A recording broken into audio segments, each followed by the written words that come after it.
Part 1. Argentinosaurus. Emerging from the misty floodplains of late Cretaceous Patagonia, Argentinosaurus was a behemoth whose sheer size redefined the limits of terrestrial life. Its massive vertebrae, some exceeding 5 feet in length, formed a spine that supported a body the weight of dozens of elephants, standing shoulder to shoulder. This titan's neck alone stretched over 40 feet, allowing it to graze high tree canopies or lower vegetation with unparalleled reach. Each vertebra contained complex air sacs that lightened the skeleton while providing an internal network for breathing. Despite its colossal bulk, Argentinosaurus moved with a surprising grace, its pillar-like legs stepping in hypnotic rhythm across ancient river channels in a relentless search for foliage. In those primeval forests, Argentinosaurus must have resembled a drifting island of muscle and bone, its broad back carrying a herd of small birds and lizards that scavenged insects from the moisture-laden creases of its skin. Soft pads beneath its enormous feet absorbed the weight of its body, leaving behind rounded footprints 2 meter wide and a meter deep, silent testaments in stone to its nightly passage. Scientists have discovered clusters of these prints aligned in linear trails, suggesting herding behavior, with juveniles kept nestled between adults for protection. The thought of a vast family unit, each individual moving with coordinated steps, evokes a sense of ancient community hidden beneath the Patagonian moonlight. The diet of Argentinosaurus required consumption of vast quantities of plant matter. Daily estimates suggest up to 800 pounds of foliage each sunrise and sunset. Its long neck enabled it to crop cycads, ferns and conifer leaves without relocating its massive body, while its broad, toothless front jaws stripped vegetation with scissor-like precision. Molars at the back of its mouth chewed plant fibers into digestible pulp, and like modern herbivores, it likely engaged in fermentation within a voluminous gut chamber to break down cellulose. Such a digestive system demanded both time and energy, meaning Argentinosaurus probably alternated between intense feeding sessions and long periods of slow locomotion as it processed its latest meal. Despite its immense size, Argentinosaurus was not invulnerable. Remarkable evidence of healed bite marks on smaller sauropods suggests that even juvenile giants faced predation from large theropods. To protect their young, Argentinosaurus herds may have formed defensive circles, adults facing outward with necks arched and tails held aloft like natural battering rams. Fossilized trackways hint at sudden changes in direction, and pack formations designed to ward off predators, suggesting these enormous creatures possessed a surprising level of social coordination and awareness. Life in the Patagonian wilderness was subject to seasonal extremes. During wet periods, Argentinosaurus herds roamed lush floodplains blanketed in vibrant greens, while seasonal fires cleared old growth and stimulated new plant shoots. In the arid months, herds followed river courses inland, guided by ancient wisdom imprinted in their DNA. Migratory patterns left behind chalky layers of dung, now fossilized in calcareous nodules that preserve microscopic pollen grains and plant fragments. These minute fossils paint a vivid portrait of the sauropod's diet and the rich tapestry of flora that sustained its colossal frame. Skeletal remains of Argentinosaurus were first uncovered in the early 1980s by a team mapping oil deposits in Argentina. Among the scattered bones they found titanic femur fragments and vertebral sections so large that workers needed cranes to lift them. Those bones lay preserved in river sediments for nearly 100 million years before human hands unearthed them, reminding us that Earth itself is the ultimate curator of life's grandest spectacle. The discovery set off a race among paleontologists to estimate the true size of this dinosaur, leading to ongoing debates as new methods refined weight estimates and body reconstruction. Modern imaging techniques such as computerized tomography and three-dimensional scanning have allowed scientists to study the internal structure of Argentinosaurus bones without damaging them. These scans reveal the intricate network of vascular channels and growth rings, that record the animal's development. Analysis of growth patterns suggests a rapid juvenile phase where the dinosaur may have gained thousands of pounds each year until reaching maturity in its mid-teens. Such rapid growth required enormous metabolic resources and may hint at a body temperature regulated by internal mechanisms rather than environmental heat alone. Even in death, Argentinosaurus continued to shape its world. As carcasses decomposed, their massive skeletons provided shelter for smaller animals and contributed to nutrient cycling. Bones weathered and collapsed into riverbeds where they became landmarks for fish and amphibians. Over geologic time, the remains themselves aided in building up sedimentary layers that preserved future fossils. Argentinosaurus thus participated in the eternal dance of life and decay, bridging epochs as its bones became stone and its story passed into the hands of scientists thousands of generations later. Argentinosaurus stands among the greatest marvels of Earth's history. It challenges our understanding of biology and biomechanics and invites us to ponder the extraordinary scale life can achieve. Each fossilized fragment, from the tiniest rib fragment to the mightiest vertebra, echoes a world lost to time, yet alive in our imagination. In tracing its ancient footprints and reconstructing its monumental frame, we glimpse not only a creature of titanic proportions, but also the enduring spirit of discovery that propels us to seek the unknown in the silent stones of the past. Part 2. Patagotitan. Patagotitan roamed the lush plains of southern Patagonia around 100 million years ago, its colossal form rising like a living mountain against the endless horizon. Its vertebrae alone towered over a human, each bone carrying the imprint of an internal system of air sacs that reduced its mass without sacrificing structural strength. Standing on columnar limbs as thick as ancient tree trunks, this giant could lift its neck skyward by nearly 50 feet to reach the highest fern crowns, while its tail stretched behind like a massive counterbalance. The creature's skin, though rarely preserved, likely bore a mosaic of wrinkles and cracks that allowed flexibility around each joint, and its immense back may have hosted a micro-ecosystem of insects and small reptiles that thrived in the sheltered folds of its hide. Across a vast territory,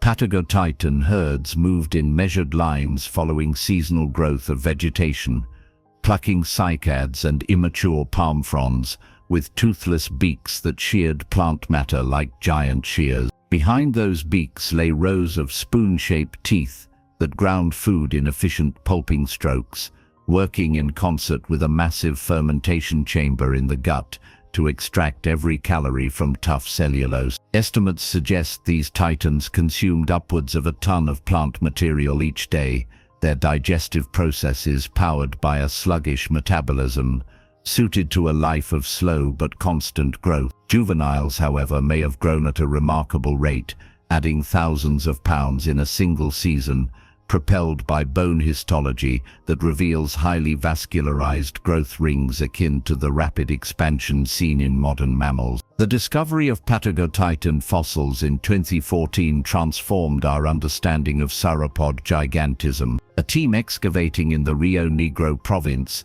uncovered an extraordinary cluster of bones from multiple individuals, indicating a family group that perished together, perhaps trapped in a sudden flood or mud flow. Among the remains were enormous femurs measuring over 6 feet in length, and massive shoulder blades that once anchored muscles strong enough to sway whole trees with a single low wave of the neck. These bones lay encased in sandstone layers deposited by an ancient river, preserving not only the remains but also footprints and skin impressions that hint at the daily life of these giants as they forded streams and drank from prehistoric waterholes. Patagotitan's skull remains frustratingly elusive, known only from fragmentary pieces that suggest a slender snout and small nostrils positioned near the top of the head.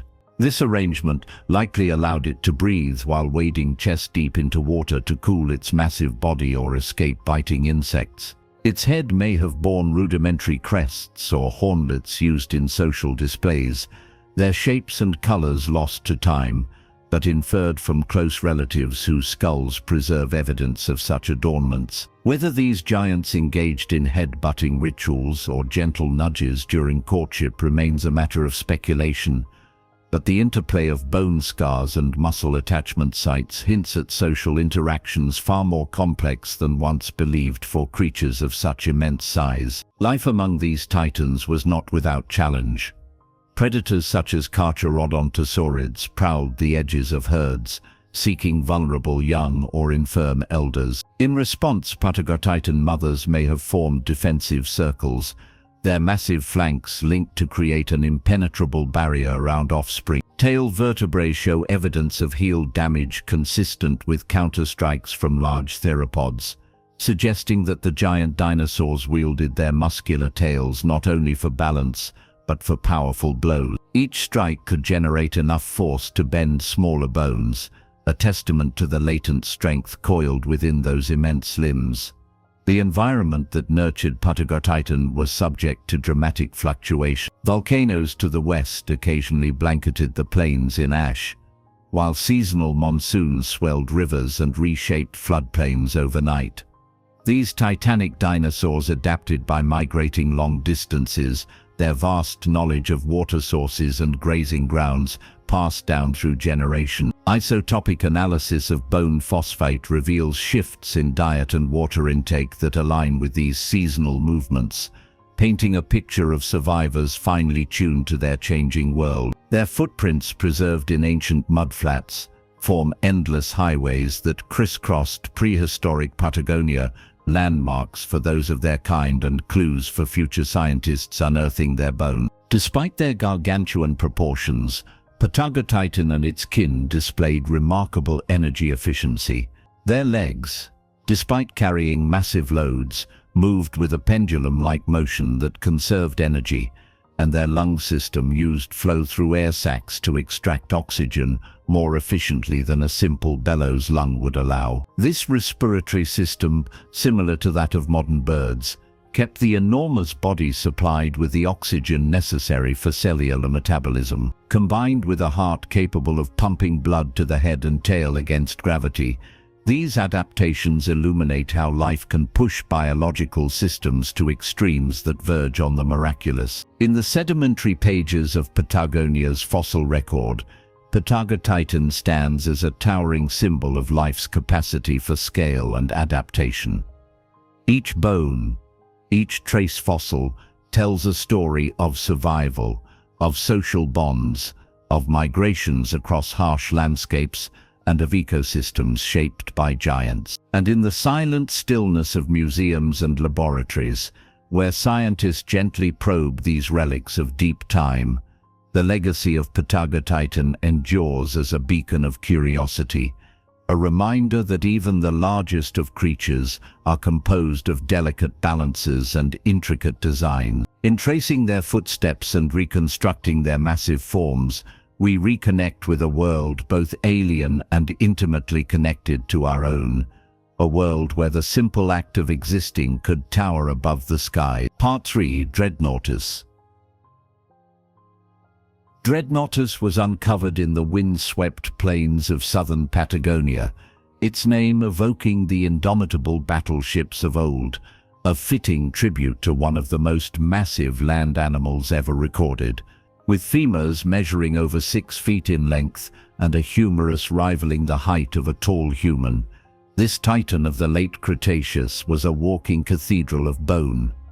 Its vertebrae, each taller than the average person, formed a column that carried a body estimated at over 60 tons. Despite its unparalleled bulk, Dreadnoughtus managed to move across its floodplain world with deliberate steadiness, its column of vertebrae supported by robust ligaments and air-filled cavities that offset the tremendous load. The discovery of over 70% of its skeleton, including complete limbs and hip bones, provided an unprecedented look into sauropod anatomy and biomechanics, revealing how such a creature could exist without imploding under its own mass. In the early dawn's haze, Dreadnoughtus herds likely migrated along ancient riverbeds, following seasonal greening of ferns and cycads. Each individual's broad, spatulate teeth stripped vegetation from low shrubs and tree branches, its neck sweeping in graceful arcs that belied the heavy musculature concealed beneath. When feeding,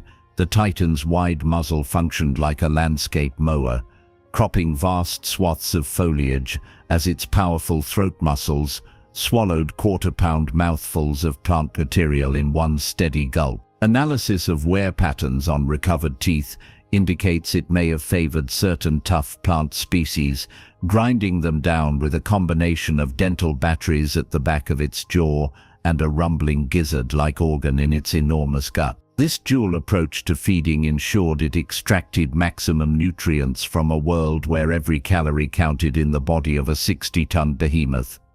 Despite its titanic size, Dreadnoughtus was not invulnerable. Fossilized bones exhibit healed puncture wounds and fractures that hint at encounters with agile predators, perhaps Carcharodontosaurs or Abelisaurids, that prowled the fringes of the herd. To safeguard its most vulnerable members, Dreadnoughtus herds may have formed protective spreads, adults encircling calves and juveniles. The adults' large tails functioned as counterweights during locomotion, but also served as powerful defensive weapons, capable of delivering sweeping blows strong enough to break smaller bones. Healed tail vertebrae and knobby muscle attachment scars reveal the scars of these titular dreadnought counterattacks, fossil echoes of skirmishes that once rippled through Cretaceous woodland. Juveniles of Dreadnoughtus faced the dual challenges of rapid growth and predator avoidance. Bone histology shows a remarkable growth rate in its early years, with youngsters adding thousands of pounds in mass each year. Their limb bones display dense lines of arrested growth consistent with seasonal fluctuations in resource availability. In the first decade of life, a young Dreadnoughtus may have grown faster than any land animal before or since, fueled by a high-calorie diet and efficient digestive system. As they matured, their growth slowed but remained substantial until they reached full size in their mid-20s, a protracted adolescence that must have required complex social structures to protect vulnerable juveniles while they bulked up into living hills of muscle and bone. The environment in which Dreadnoughtus thrived was as volatile as it was vast. Periodic flooding reshaped the plains, creating new grazing grounds but also drowning unwary young or old. Sediment layers that yielded Dreadnoughtus remains show evidence of rapid burial in mudflows, perhaps triggered by volcanic ash settling on saturated ground and destabilizing riverbanks. These sudden entombments, while disastrous for the animals, preserved their skeletons in lifelike postures, enabling paleontologists to reconstruct not only their anatomy, but also their final moments. In those fossilized snapshots, Dreadnoughtus looks poised, neck curved, legs braced against shifting earth, caught between life and the inexorable march of geology. Internally, Dreadnoughtus was a marvel of physiological adaptation. Its lungs were likely supported by a system of air sacs extending into the vertebrae, much like modern birds, allowing efficient oxygen exchange despite the massive chamber of the thorax. This respiratory design reduced overall body weight and supplied oxygen to power the heart, which research models suggest may have weighed over half a ton. Blood pumped by this colossal organ traveled through reinforced arteries coated with thick elastic walls to withstand the high pressures needed to reach the brain and extremities. Together, these systems formed a finely tuned machine operating at scales most modern animals can scarcely fathom. In its death, Dreadnoughtus continued to shape its landscape. As carcasses decayed, their enormous bones provided shelter for smaller dinosaurs, mammals and amphibians, while the nutrient-rich remains fertilized the surrounding soil. Over millennia, the skeletons weathered into mounds of calcite and silica, which later formed the landmarks that guided early fossil hunters. The very sediment that sealed Dreadnoughtus into stone once served as the riverbanks and floodplains that sustained its life, a cycle of death and rebirth, played out on a stage measured in geological ages. Today, the legacy of Dreadnoughtus endures in the halls of museums, and the pages of scientific journals, a testament to the extremes of biological possibility. Each vertebra, each metatarsal, each tooth bears witness to life at the boundary of size and function. In recreating its gait, its feeding habits, and its social structures, researchers glimpse not only the physics that governed the largest land animal ever unearthed, but also the mysteries that remain. How such giants coordinated nervous systems across vast bodies, how they navigated the balance between energy intake and expenditure, and how their existence shaped the very planet they roamed. In the echoes of Dreadnoughtus's titanic footsteps, we find both the grandeur and the enigma of life's epic journey through time. Part 4. Portosaurus. At the edge of the ancient Andes foothills, where the volcanic rock plunged into fern-filled valleys, Portosaurus moved with a deliberate slowness that belied the hidden power in its long neck and massive limbs. Known from only a handful of vertebrae and limb fragments, this titan of the late Cretaceous remains one of the most mysterious giants ever unearthed. The tail bones alone measured over 6 feet each, hinting at a tail so long it could sweep through a grove of small trees in one graceful arc. Each vertebra was hollowed by air sacs that reduced weight without sacrificing strength.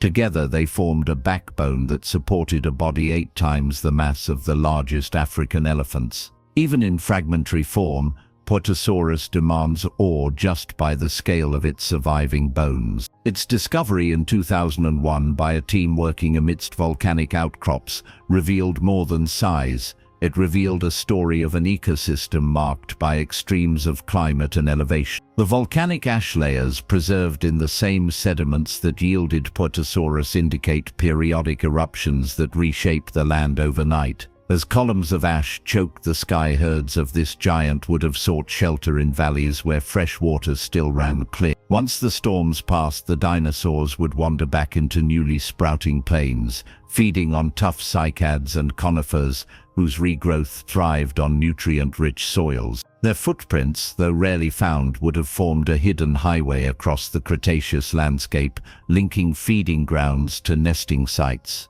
Feeding in such a climate required adaptations that set Portosaurus apart. Its teeth, broad and spoon-shaped, lined the back of the mouth like a set of scoops designed to strip clusters of leaves from a branch in a single bite.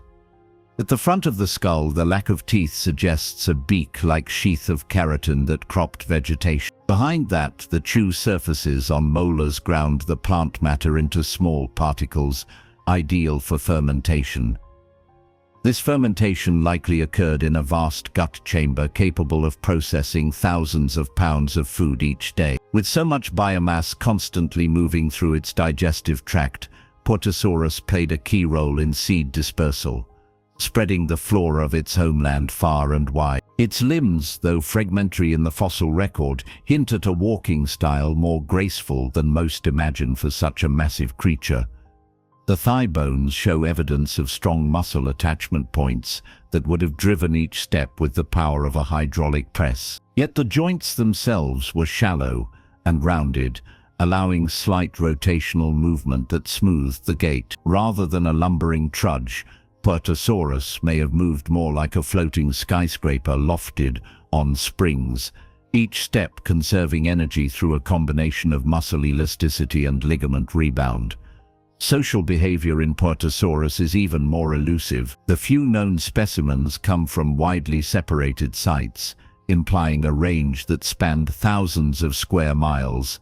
Whether these giants traveled in small family units or loosely associated herds remains uncertain. Some paleontologists speculate that they may have gathered seasonally at oasis-like river junctions to breed, leaving behind dense concentrations of tracks and nesting sites. In those lost gatherings, young would have been sheltered in the center of protective circles formed by adults. Fossilized bone beds in other sauropods suggest that such communal nesting and herding behaviors evolved early and were widespread among these giants. Despite its formidable size, Portosaurus was not the apex of its land. Predatory theropods lingered in the shadows, their smaller size giving them agility that could threaten juveniles. To offset this danger, adult Puertosaurus may have wielded their immense tails like whips, cracking them through the air with a thunderous report strong enough to shatter bone. Evidence of tail muscle scarring and healed pathologies on vertebrae suggests that these giants did engage in defensive battles. Even brief accounts of claw marks on fossilized rib bones point to close calls when predators probed for vulnerabilities among the herd. In death, Puertosaurus continued to shape its world. Carcasses of these giants attracted scavengers from crocodilians to small carnivorous dinosaurs. As bones weathered, they provided shelter for burrowing animals whose tunnels moved through the sediments around them, preserving the three-dimensional puzzle for future researchers. The fossilized remains of these hosts of scavengers are often found alongside the scattered bones of the giant sauropod itself, creating a layered narrative of life and decay. Today, Puertosaurus stands as a testament to both what we know and what we have yet to learn about sauropod evolution. Its enormous vertebrae and limb fragments speak of a creature that pushed biological possibilities to the extreme, while its scarcity in the fossil record reminds us that many stories of ancient life remain hidden beneath rock and earth. In the echo of its massive footprints and the whisper of its reconstructed gait, we glimpse the mysteries of a world ruled by creatures so large they touched the sky and altered the course of prehistoric landscapes forever. Part 5. Marapunisaurus. Marapunisaurus, once known by its fragmentary designation Amphicolelius fragilimus, stands as perhaps the most enigmatic and colossal of all sauropods, a phantom giant glimpsed only through a handful of scanty records. Discovered in the Morrison Formation of Colorado in the late 19th century, its presence is recorded chiefly in a single vertebral fragment described as over 8 feet tall before the rest of the fossil was lost to time. If that measurement holds true, Marapunisaurus would have possessed a neck reaching well over 50 feet into the treetops, its back towering above any other land animal before or since. The awe inspired by that single vertebra captured the imaginations of paleontologists and remains a subject of debate. Was this truly the largest dinosaur ever, or did early measurements err on the side of exaggeration? Yet even the suggestion of its size hints at a creature that navigated the late Jurassic world as a living mountain, its head slicing through ancient pines in quest of food. In the rich floodplain ecosystems of ancient western North America, Marapunisaurus's routine would have centered on grazing the upper canopy of conifers and cycads, its elongated neck scanning the horizon for edible clusters of leaves. The toothless front of its jaws, shaped into a keratinous beak, stripped foliage in broad sweeps, while peg-like teeth in the rear chewed plant material down to pulp. Daily intake for such a beast remains speculative, but estimates suggest a requirement approaching a ton of vegetation each sunrise and sunset. To sustain this appetite, Marapunisaurus likely migrated along the broad river valleys, following the ebb and flow of seasonal greenery. Its massive tracks, if ever found and reliably attributed, would measure over 4 feet across, leaving a trail of impressions that speaks of slow, ponderous steps, each heavier than a fully laden dump truck. Yet the very existence of Marapunisaurus hinges on that solitary vertebra described by Edward Cope, a bone that has since vanished, leaving only sparse field notes and crude sketches. Some modern re-evaluations propose that the original measurement may have been inflated by misreading the natural curvature of the bone or confusing parts from different specimens. Nevertheless, subsequent discoveries of large Diplodocus and Supersaurus vertebrae have reinforced the plausibility of enormous sauropods reaching nearly impossible dimensions. In this sense, Marapunisaurus functions not only as a paleontological puzzle, but also as a catalyst for understanding the biomechanical constraints on size. Could lungs and hearts, limbs and ligament systems scale to such extremes without collapsing under their own mass? The answer lies buried in the interplay of bone histology, air sac networks, and comparative anatomy with other colossal sauropods. In life, Marapunisaurus may have traveled in loosely organized herds, the bulk of adults forming a protective ring around vulnerable juveniles. These gatherings would have created astounding spectacles, dozens of necks swaying in unison, tails trailing behind like living measuring ropes across the prehistoric plains. Communication among the herd probably relied on low-frequency infrasound calls transmitted through the ground, vibrations perceived by specialized receptors in the feet and jaws. Such rumbles would have coordinated movements over great distances, guiding calves away from predators or across shifting river channels. Alerted by these subterranean messages, the herd could respond cohesively to environmental dangers from flash floods to volcanic ashfalls that periodically swept across their landscape. Despite its monumental scale, Murapunisaurus remained entwined in the intricate web of Jurassic life. Smaller herbivores like Camptosaurus and Dryosaurus would have grazed beneath its stepping giants, foraging on ferns and underbrush that its towering presence left untouched. Predators such as Allosaurus and Ceratosaurus likely targeted the weak, the young, or the injured, lurking beneath the protective shadow of the herds before striking with swift precision. Evidence of healed bite marks and stress fractures on related sauropod fossils indicates that these predators occasionally succeeded, while the recovered sauropod tracks show abrupt changes in direction and speed, as if the giants jolted at the flash of claws or the echo of roars. The climate Murapunisaurus thrived in was marked by wet and dry seasons, where monsoon rains reshaped river channels and seasonal droughts blackened the floodplains. In drought periods, herds would drift toward perennial springs and mesas where underground aquifers surfaced. The resulting oasis islands hosted lush vegetation, tall horsetails, ginkgos and cycads, concentrating mega-herbivores in these fertile refuges. Such gathering points inevitably became ambush grounds for carnivores, creating tension between the need to drink and the risk of predation. Murapunisaurus's colossal size offered some defense, but careful foot placement and constant vigilance must have been essential as it lowered its massive bulk to drink. In the laboratory, modern paleontologists use sophisticated computer models to simulate Murapunisaurus's possible range of motion. By inputting estimated limb proportions and vertebral articulations, they reconstruct the neck sweeps and tail flicks of a virtual Murapunisaurus herd. The results suggest a creature capable of covering vast distances at walking speeds around 3 miles per hour, a rate sufficient to traverse its home range in search of new feeding grounds. Even at this leisurely pace, the mechanical stress on limb bones and vertebral joints would have been immense, requiring reinforced cortical bone layers and strategically curved limb postures to distribute weight evenly without collapse. Ultimately, Murapunisaurus remains a specter of prehistory, a grand concept built upon a single incomplete artifact of bone.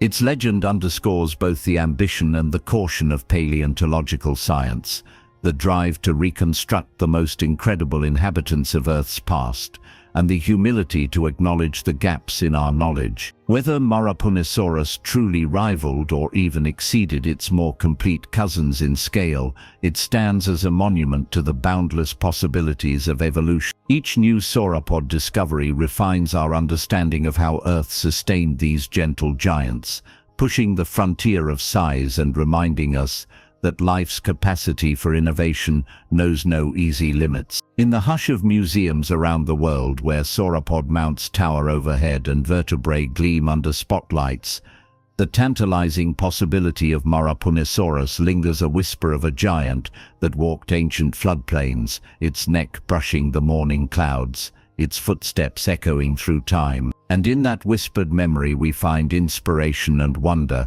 a call to keep searching the rocks for the truths hidden in Earth's secret history, where even a single bone can rewrite what we thought we knew about life's grandest dimension. Part 6. Rheangosaurus. Rheangosaurus emerged from the sprawling floodplains of early Cretaceous Henan province in what is now central China, its massive form moving like a living island across an ever-changing landscape. Each limb of this titanic herbivore supported the weight of a small car, the femur alone exceeding 6 feet in length and bearing the strains of a body estimated at over 50 tons. The vertebrae recovered from the Ruyang Basin bear costo-articular facets, suggesting the presence of ossified tendons, rigid reinforcements that stiffened the back and tail, turning each vertebra into part of a living beam, footbridge. Although only a handful of these bones have been unearthed, their sheer size and robust construction testify to a creature built for endurance rather than speed, lumbering through marshy lowlands in search of vast quantities of ferns and cycads. The floodplain ecosystem that nurtured Ruyungosaurus was characterized by river channels that shifted unpredictably with monsoon rains, kinetic systems that alternately drowned feeding grounds and then left them parched. To thrive in such conditions, this sauropod likely followed seasonal river courses, dipping its long neck into murmuring currents to drink deeply before retreating to new grazing areas. Its broad muzzle, lined with spoon-shaped teeth in the back of the jaw and a toothless beak at the front, functioned like a giant garden rake stripping leaves and young shoots with wide sweeping arcs. After gathering foliage, it would process it in a capacious gut chamber, where microbial fermentation broke down tough plant fibers, allowing the titan to extract necessary calories from a diet composed largely of low-nutrient vegetation. Despite its impressive size, Ruyungosaurus was not invulnerable. Fossil evidence indicates that large theropods roamed alongside it, predators such as synraptorids that may have targeted the weak or the young. To defend itself, Ruyungosaurus may have relied on its immense tail, capable of swinging with the force of a battering ram, and on herd behavior group dynamics that positioned adults around vulnerable juveniles in a natural phalanx of bone and flesh. Subtle variations in footprint depth and spacing in trackways suggest these giants may have coordinated their steps to avoid stepping on each other's tail or feet, creating a surprisingly intricate dance of colossal proportions as they moved in unison across soft sediment. The partial skeleton uncovered near Ruyang City included exquisite impressions of skin in one instance, revealing a hide patterned with a mosaic of small scales and larger scutes aligned along the dorsal midline. These scutes may have served as heat regulators, their raised surfaces increasing surface area for thermoregulation in a climate that oscillated between sweltering heat and cool floods. A network of blood vessels likely ran just beneath the skin, dumping excess heat into these scutes when the animal needed to cool down. Conversely, in chillier nights, the scutes could have absorbed radiant warmth from the ground and the air, helping the titan maintain a stable core temperature throughout the seasons. Bone histology of Ruyungosaurus indicates a rapid juvenile growth phase in which individuals could gain more than a ton of body mass each year. This explosive early development may have been essential in reducing predation risk, allowing calves to reach sizes that discouraged attack by smaller theropods within just a few years. As the animal matured, the growth rate adjusted downward, channeling resources into reinforcing the massive limb bones and the supportive pelvis that bore the brunt of its enormous weight. These shifts in growth patterns are recorded in the microscopic rings of the bone, each layer marking the passing of a year in the life of a dinosaur that marched through deep time. The broader sauropod community in Ruyungosaurus's world included fellow giants such as Huanghe titan and Dinosaurs, species that shared similar diets but perhaps specialized in different plant heights or shapes. This mega-herbivore guild partitioned resources to avoid direct competition, much as modern African megafauna do. Ruyungosaurus, with its dependable gait and sturdy frame, may have specialized in floodplain vegetation just above the reach of smaller contemporaries, nibbling at palms and horsetails, while its slender-necked neighbors trimmed low shrubs and soft undergrowth. In death, Ruyungosaurus continued to shape its environment. Carcasses of these titans created islands of organic decay, drawing scavengers from small mammals to crocodile-like crocodiliforms, all feasting on the remains and in turn fertilizing the soil with nutrient-rich droppings.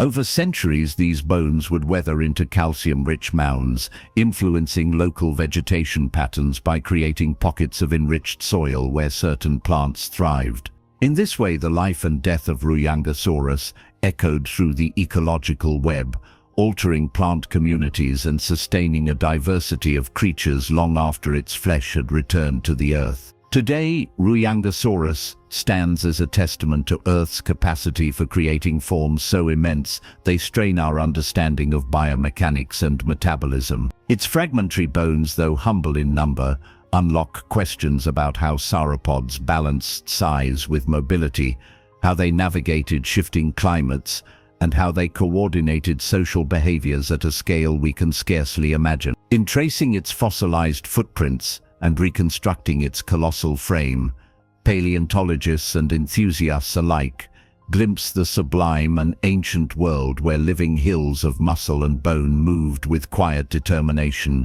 across silent plains. And in that vision, the spirit of Ruyangosaurus lives on, a whisper of greatness in the ever-flowing river of time. Part 7. Alamosaurus. Alamosaurus strode across the waning days of the Cretaceous in what is now the arid expanse of Big Bend National Park, its gigantic body a living rampart against the shifting sands of time. Estimates place its mass between 30 and 70 tons, rivaling even its monstrous southern cousins. Each femur alone weighed more than a grand piano, and the broad pelvis anchored muscles powerful enough to propel a body length exceeding 65 feet. This titan's vertebrae were air-filled behemoths that cut weight without sacrificing strength, forming a backbone as tall as a man's shoulders and as lengthy as a freight train's first car. Its neck, held aloft on stout cervical vertebrae, extended like a living crane, reaching high into groves of towering conifers and cycads to harvest tender foliage beyond the reach of other herbivores. In the shifting climate of the late Cretaceous Southwest, Alamosaurus adapted to seasonal extremes. Monsoon rains sculpted braided rivers and created verdant floodplains, only to give way to prolonged droughts that cracked the earth and turned once lush plains into dusty deserts. To survive, Alamosaurus likely migrated in response to these cycles, following a path mapped through instinct and memory. Herds of these sauropods left parallel tracks imprinted in ancient mudflats, meticulous lines of gigantic footprints 2 to 3 feet deep and 4 to 5 feet wide, revealing coordinated movement that spanned miles as each beast's heel sunk into the silt, then rose again, carrying bone and flesh across the landscape in endless pilgrimage. Feeding as a mega herbivore demanded a specialized toolkit. The broad, rounded teeth at the back of Alamosaurus's jaws ground plant matter into a fibrous pulp, while its toothless front jaws, sheathed in a rough keratinous beak, stripped leaves with scissor-like efficiency. The enormous gut chamber that followed served as a fermentation vat, hosting communities of microbes that broke down cellulose and released nutrients in a slow, digestive symphony. In the shadow of its titanic form, smaller dinosaurs and mammals scavenged fallen shoots and fruits that Alamosaurus's feeding frenzies scattered across the forest floor, creating microhabitats rich in food and shelter. Despite its immense size, Alamosaurus was not impervious to predation.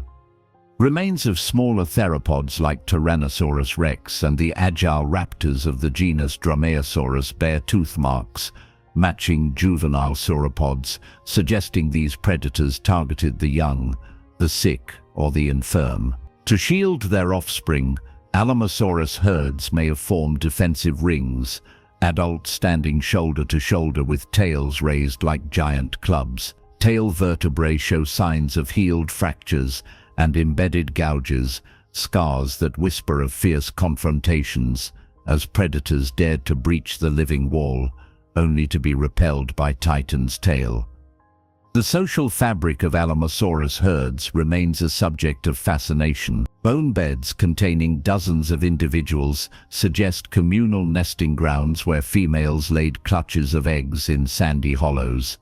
Paleontologists speculate that adults may have guarded nests collectively, rotating duties to ensure eggs received constant protection. The hatchlings, once emerged, likely remained within the safe confines of the herd's center until they reached a size that deterred would-be attackers, a strategy hinting at parental investment more complex than in many other dinosaurs. Internally, Alamosaurus was a marvel of physiological engineering.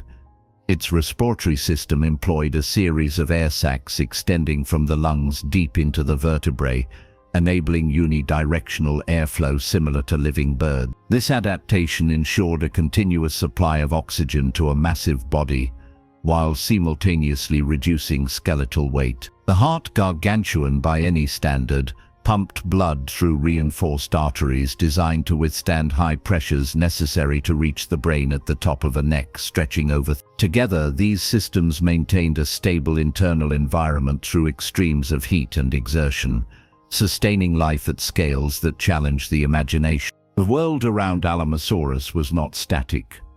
Volcanic activity to the west periodically blanketed the terrain in ash, while shifting tectonic plates began the slow uplift of the Rockies, altering drainage patterns and plant communities.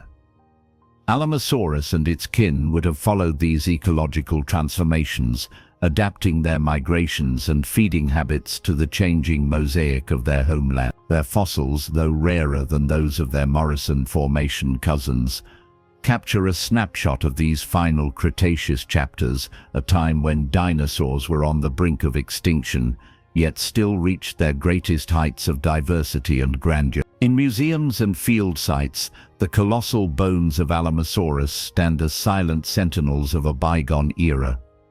Each vertebra bears the marks of air sacs, knuckle scars, and joint facets that tell a story of movement and survival on a planetary scale. By reconstructing these fragments into articulated skeletons, paleontologists resurrect the slow, majestic gait of Alamosaurus, and in doing so, evoke a world where living mountains roamed under alien skies, where the simple act of existence reached monumental proportions. In tracing their footsteps across prehistoric plains, we reconnect with a time when Earth's bounds were tested by creatures as spectacular and mysterious as Alamosaurus itself. Part 8. Sauroposeidon.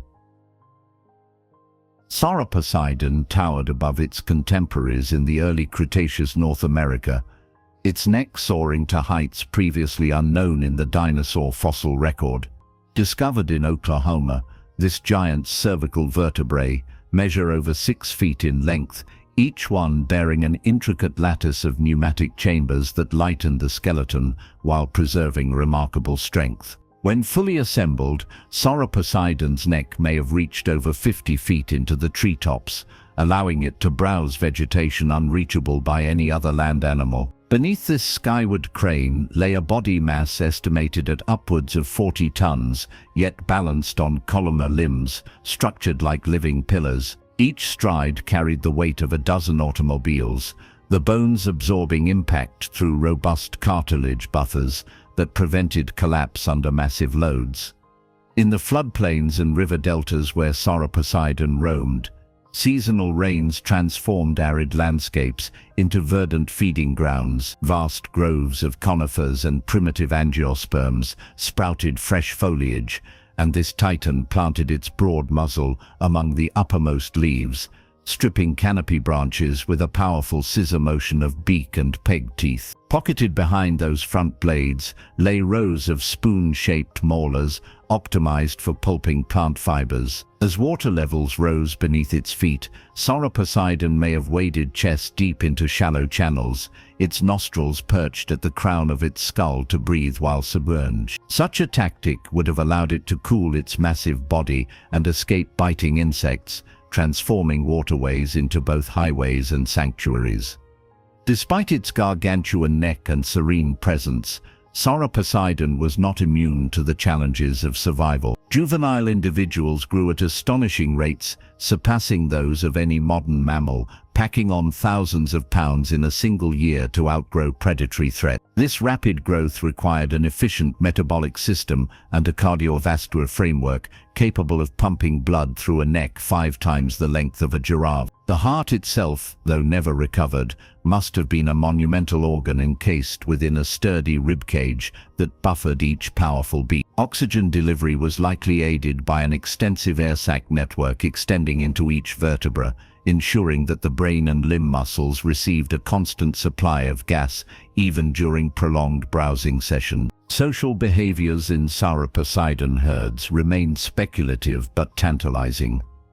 The spacing of trackways suggests they moved in loose formations, each adult positioned to optimize feeding range while maintaining visual contact with neighbors. This arrangement would have minimized competition for foliage while preserving social cohesion. In times of drought, herds may have congregated at remaining waterholes, their synchronized swaying necks creating a hypnotic rhythm reminiscent of wind-blown grass. Younger sauropods nestled at the center of these gatherings, shielded from potential predators by the surrounding circle of towering bodies. Such protective formations reflect early evidence of collective defense strategies among the largest of dinosaurs. The enormous size of Sauroposeidon also left an indelible mark on the vegetation itself. Trunk scars on fossilized tree stumps, areas stripped of bark 4 feet above the ground, indicate repeated feeding events at consistent height. These browsing scars show how the Titan sculpted ancient forests, pruning trees into truncated forms that encouraged new growth at the base and promoted a cycle of vegetation renewal. Over centuries, these interactions shaped the very ecosystems they inhabited,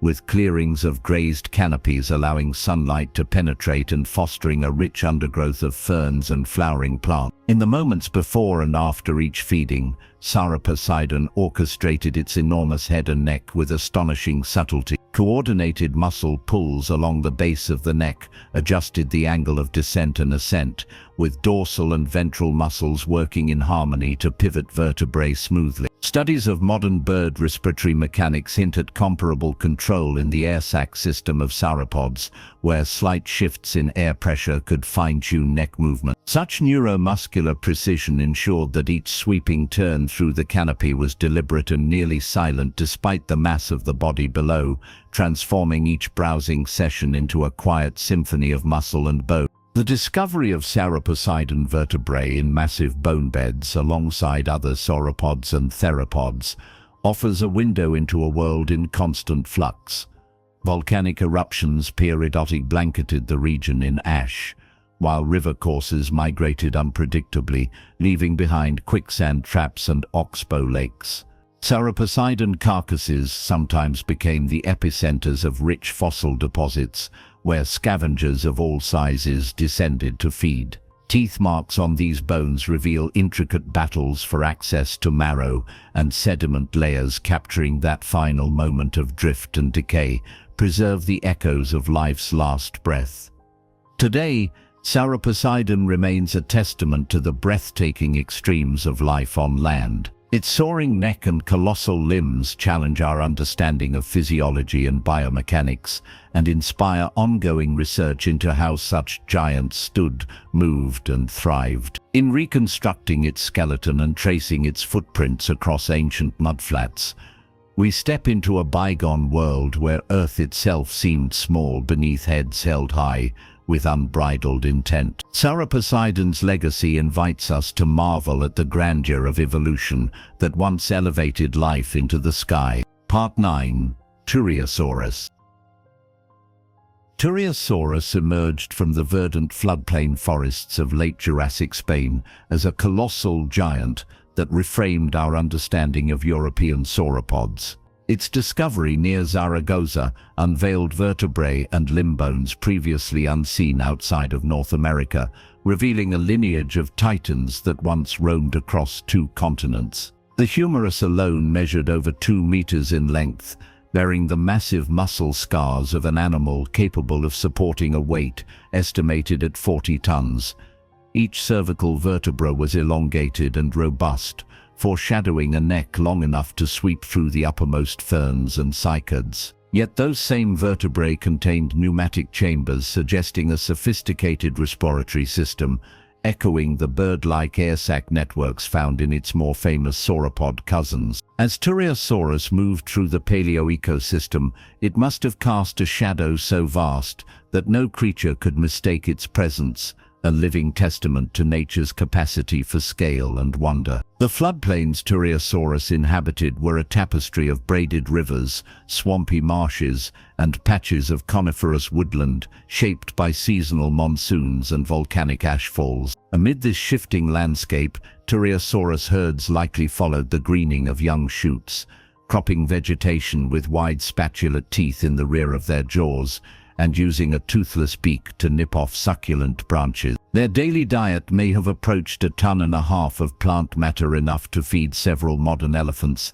and that forage would have passed through enormous gut chambers where microbial fermentation broke down cellulose. Ingesting such vast quantities required a respiratory system that could meet enormous oxygen demands, evidence of which lies in the intricate network of air-filled cavities discovered in the vertebrae. These adaptations enabled Turriosaurus to thrive in a world where the balance of life and death hinged on the reliability of seasons and the abundance of vegetative growth. Social behavior among Turriosaurus remains largely speculative, but paleontologists have reconstructed scenarios of family groups or small herds moving in unison across the floodplain. Trackway sites preserve parallel lines of gigantic footprints spaced evenly, suggesting synchronized movement and possibly cooperative behavior. In this herd dynamic, adults could have formed protective rings around vulnerable juveniles, their massive bodies and swinging tails serving as living barricades against smaller theropod predators. Keeled bite marks found on juvenile sauropod bones hint at predatory encounters that juveniles did not always survive, underscoring the vital role of a protective group dynamic in ensuring the survival of the young. The head and neck of Turriosaurus reveal unique features not seen in its sauropod kin. Its cervical vertebrae showed enlarged diapophyses, projections that supported rib and muscle attachments, allowing for a greater range of neck motion.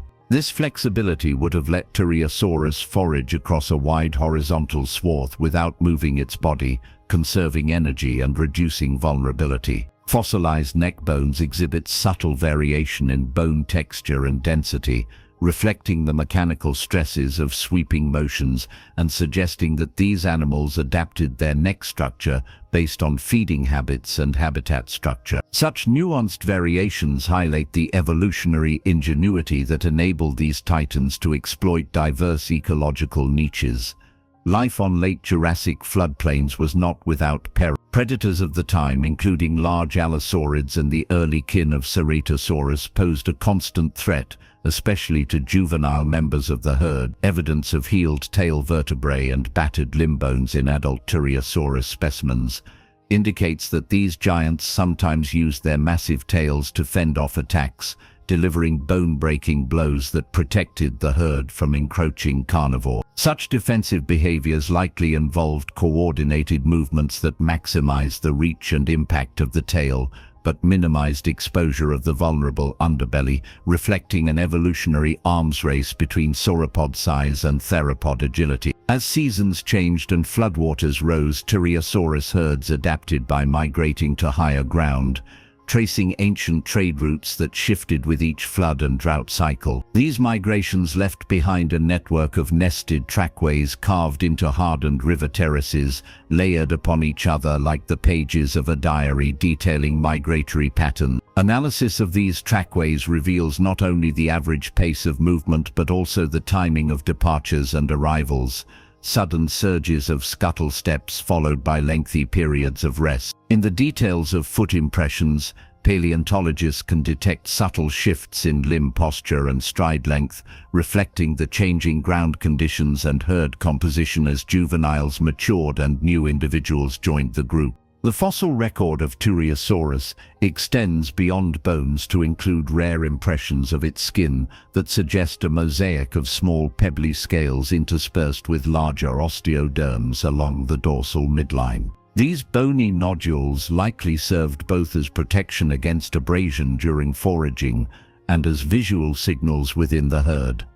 In rare specimens, the arrangement and size of these osteoderms vary subtly between individuals, hinting at possible display roles or species recognition markers. Such integumentary features enrich our understanding of sauropod life, showing that these giants were not mere living rocks, but dynamic, responsive animals with complex social dynamics. In a final testament to its majesty, Turriosaurus continues to occupy a special place in the world of paleontology and public imagination alike. Its name evokes the wind-swept plains of Spain and a lineage that remains shrouded in myth and fragmentary evidence. Every new bone fragment, every trackway section, offers a glimpse into the daily life of these living colossi, feeding, migrating, defending and nurturing young. As fossils emerge from the ancient Earth, they bring us closer to understanding the full scope of life on our planet, reminding us that the story of dinosaurs is one of relentless innovation,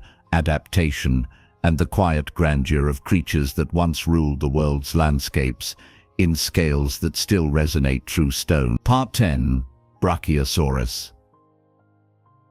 Brachiosaurus stood as a towering monument to Jurassic forests, its elongated forelimbs elevating its shoulders well above most of the greenery that carpeted the floodplains. With a body length exceeding 80 feet and an estimated weight of nearly 50 tons, this sauropod presented a silhouette unmatched by any contemporary creature. The unique proportions of its limbs, long forelegs paired with shorter hind legs, created an inclined body posture that slanted upward toward its neck, granting Brachiosaurus unrivaled access to the uppermost branches of conifers and cycads. Each step bore into soft riverbank sediments, leaving behind footprints that measure over a meter in width, while the tail, held aloft to counterbalance the elevated runt, dragged only occasionally in shallow gouges. In life, these giants moved in deliberate, ponderous strides, their magnitude softened by the gentle sway of their necks as they fed upon vegetation that rose like living towers around them. In lush lagoonal habitats of the late Jurassic, Brachiosaurus took advantage of aquatic and semi-aquatic foraging. Its nostrils, positioned high on the skull, allowed it to wade knee-deep in water without submerging its respiratory passages. By lowering its head to sweep submerged aquatic plants and algae from riverbanks, it accessed a food source beyond the reach of other herbivores. Scallop teeth chewed the waterlogged vegetation before swallowing it along with liters of water that carried the biomass into its massive gut. This dual terrestrial and aquatic feeding strategy provided a buffer against seasonal fluctuations in foliage, enabling Brachiosaurus to thrive even when drought turned its homeland into a mosaic of drying mudflats and stagnant pools. The neck of Brachiosaurus, reinforced by elongated neural spines and complex ligament systems, was a marvel of paleobiomechanics. Muscles anchored along the vertebrae allowed controlled elevation and lowering of its great head, with minimal muscular exertion. Pockets of air sac cavities within each vertebra served to lighten the neck without compromising structural integrity, much like the sophisticated respiratory adaptations seen in modern birds. This pneumatic architecture extended into the dorsal vertebrae, creating a lightweight framework that supported the massive bulk with remarkable efficiency. Each cervical articulation provided a limited range of motion, yet when combined across the entire neck, they allowed sweeping arcs to gather foliage without moving the body, a cost-effective feeding method for such an enormous organism. Fossil discoveries of Brachiosaurus have unveiled much about its growth patterns and life history. Examination of bone histology shows rapid growth in juveniles, with closely spaced growth rings indicating a high metabolic rate during early years. As the dinosaurs matured, ring spacing widened, reflecting a tapering growth curve, but continued expansion through most of their estimated lifespan of 100 years. This growth trajectory, combined with bone microstructure indicative of high vascularization, suggests that Brachiosaurus maintained an active endothermic metabolic strategy, challenging earlier assumptions that all sauropods were sluggish, cold-blooded beasts. Instead, Brachiosaurus appears to have kept its massive frame warm and functional, fueled by a relentless appetite and efficient digestion. In the social realm, Brachiosaurus herds likely moved in cohesive groups composed of adults and subadults, coordinating migrations between seasonal feeding grounds. Fossilized trackways in the Morrison Formation reveal parallel lines of footprints moving in the same direction, demonstrating herd migrations that may have spanned dozens of miles. Juveniles probably occupied the center of these formations, shielded by the adults' towering bodies. Communication within the herd was likely facilitated through low-frequency rumbling vocalizations produced in resonating chambers within the skull, combined with visual signals such as the sway of the neck and flicking of the tail, enabling synchronized movements despite long distances between individuals. Despite the grandeur of Brachiosaurus, it was not without ecological challenges. Predatory theropods like Allosaurus and Ceratosaurus prowled the same floodplains, and although an adult Brachiosaurus was too large for most carnivores to tackle, juveniles face significant risks. Evidence of healed bite marks on juvenile sauropod bones suggests that these young giants employed rapid growth and herd protection strategies to survive. In response, predators may have developed cooperative hunting tactics, using coordinated flanks and bursts of speed to isolate vulnerable calves. The resulting evolutionary arms race shaped both predator and prey behaviors and drove further anatomical specialization in these Jurassic giants. Modern imaging techniques such as computed tomography have allowed paleontologists to peer inside Brachiosaurus bones, mapping out the complex networks of air sacs and marrow cavities that once pulsed with life. These scans reveal variations in bone density along the limbs, suggesting that the stresses of supporting a colossal body were distributed strategically to mitigate fractures. Engineers and biologists have used these insights to inform designs in modern structural engineering, drawing inspiration from nature's solutions to carrying enormous static and dynamic loads. Brachiosaurus thus continues to influence human innovation, its anatomy a blueprint for strength and lightweight construction. In every fossilized bone, every somber trackway, the legacy of Brachiosaurus endures as a testament to Earth's capacity for producing life on unimaginable scales. Its gentle foraging in treetop groves painted a world where height afforded survival and size yielded both challenges and protections. By reconstructing its colossal frame and tracing its migrations across prehistoric landscapes, we connect with a narrative of life that soared beyond the ordinary. Brachiosaurus reminds us that even the grandest creatures once walked among us, shaping ecosystems and leaving imprints in stone that whisper across the ages of a world both foreign and intimately interwoven with our own. Part 11. Giraffatitan. Giraffatitan towered above the floodplain woodlands of the late Jurassic, its lofty neck elevating a small head into the canopy where only ginkgos and ancient conifers stretched. Each cervical vertebra measured over a meter in height, yet remained remarkably hollowed by air sacs that lightened the skeleton without compromising strength. When it fed, the dinosaur exploited these adaptations with a sweeping motion across dozens of feet of foliage, using spoon-shaped teeth to slice clusters of leaves in a single graceful arc.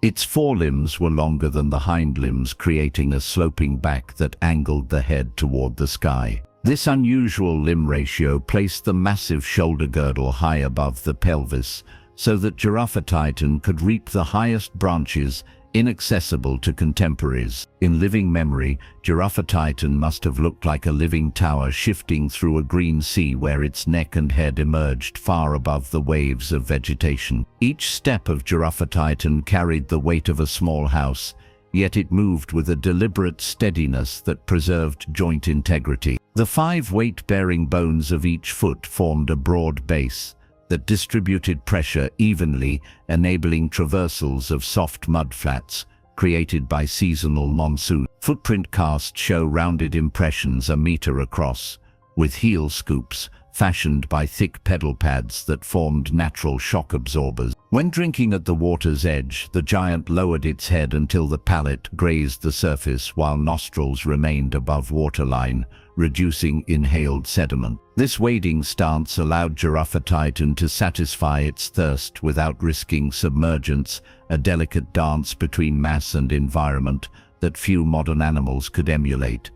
Social interactions within Giraffatitan herds may have involved visual and acoustic signaling across great distances. Their long necks likely served as natural broadcast towers, lifting the head to amplify low-frequency rumbling vocalizations created deep in the chest cavity. These rumbles traveled through ground resonance and open air, guiding companions toward seasonal feeding grounds or warning of lurking predators. In coordinated flocks, the synchronized head bobs and tail twitches formed a visual code that accompanied sound signals, creating a multifaceted communication network. The complexity of these interactions suggests a level of social awareness as nuanced as that of modern elephants, who rely on inphonic calls and body language across their vast home ranges. Growth rings in Giraffatitan limb bones reveal a pattern of rapid juvenile development, followed by a slower, mature phase characteristic of long-lived dinosaurs. Hatchlings may have grown from mere kilograms to multiple tons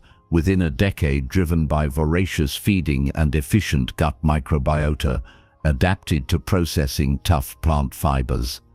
These early growth spurts allowed young Giraffatitans to quickly outsize predators and join protective herds. As bone microstructure shifted to denser tissues in adulthood, growth slowed to maintenance levels, sustaining the gigantic frame and repairing micro-damage from the constant strain of supporting massive weight. Giraffatitan's respiratory system paralleled that of modern birds, featuring an array of air sacs extending into vertebrae and limb girdles. This flow-through design ensured a continuous supply of oxygen that powered the tall trunk and long neck, creating a respiratory efficiency unmatched by simple bellows lungs. During the peak of seasonal migrations, these air sacs also served as ballast, adjusting buoyancy and center of mass when the dinosaur traversed flooded plains or crossed rivers by wading. Such sophisticated breathing architecture underscores the evolutionary ingenuity that allowed these giants to command vertical and horizontal dimensions of terrestrial life. Cretaceous predators such as Torvosaurus posed a threat primarily to juvenile Giraffatitans, and at night, when stealth could overcome sheer size. Fossilized limb bones show healed puncture wounds and gouges, revealing occasional predator encounters where adult Giraffatitan counterstrikes with tail whips shattered bones of attackers. The tail served multiple roles, from stabilizer during locomotion to defensive club, delivering concussive forces that echoed through muscle and bone. Such interactions shaped the anatomy of Giraffatitan, making its tail vertebrae robust and its base musculature strengthened by reinforced neural spines. In paleoecological reconstructions, Giraffatitan appears as both engineer and inhabitant of its environment. By browsing canopy foliage, it created light gaps that spurred undergrowth diversity while depositing nutrient-rich droppings that fertilize soils, fostering new plant growth.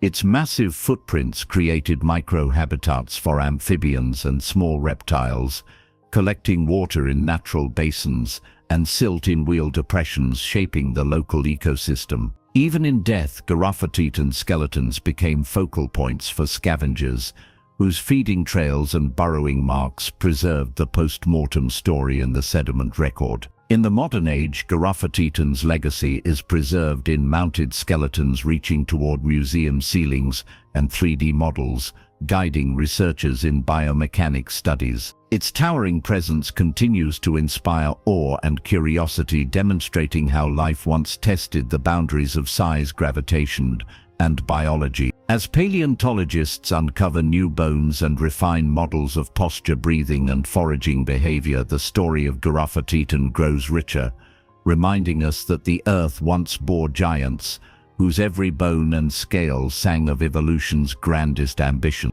Part 12. Diplodocus. Diplodocus, one of the most graceful giants to have ever walked the Earth, remains an icon of prehistoric grandeur. Discovered in the late 19th century during the infamous Bone Wars of American paleontology, it was quickly recognized as something truly unusual. With a total length that could stretch over 85 feet, and some estimates placing exceptional specimens over 100 feet long, Diplodocus was an elongated marvel. Its slender body was counterbalanced by one of the longest tails in the animal kingdom, a tapering whip that may have served multiple purposes, from communication to defense. Its vertebrae formed a sinuous chain, and its tail featured those peculiar paired bones called chevrons, arranged uniquely to provide extra strength and agility. These chevrons are where Diplodocus gets its name, meaning double B. Unlike many other sauropods that towered with vertical necks, Diplodocus likely held its neck in a horizontal position, sweeping side to side like a colossal vacuum cleaner across the ferns and cycads of its ancient ecosystem. What sets Diplodocus apart from other sauropods is not just its sheer size, but its specialized anatomy. Its neck, while extremely long, was incredibly light thanks to an intricate network of air sacs and hollow spaces within the vertebrae. This system, known as pneumaticity, is also found in modern birds and helped reduce the weight of what would otherwise have been an impossibly heavy structure. Some paleontologists believe this adaptation allowed Diplodocus to hold its neck out for long periods without expending massive energy. Even more intriguing, it is possible that this neck was used to reach across wide swaths of vegetation without the need to move its enormous bulk. It could have swept through low-lying plants or even reared slightly to access higher growths. Its teeth were pencil-thin, shaped not for chewing but for stripping leaves cleanly from branches.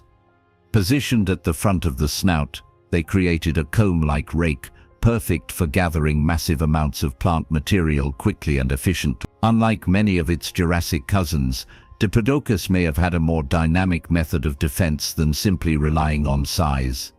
The tail, almost absurdly long in proportion to the body, may have functioned as a supersonic whip. Some models suggest that the tail tip, narrowing to a fine point, could have cracked like a bullwhip with a loud snap, potentially reaching the speed of sound.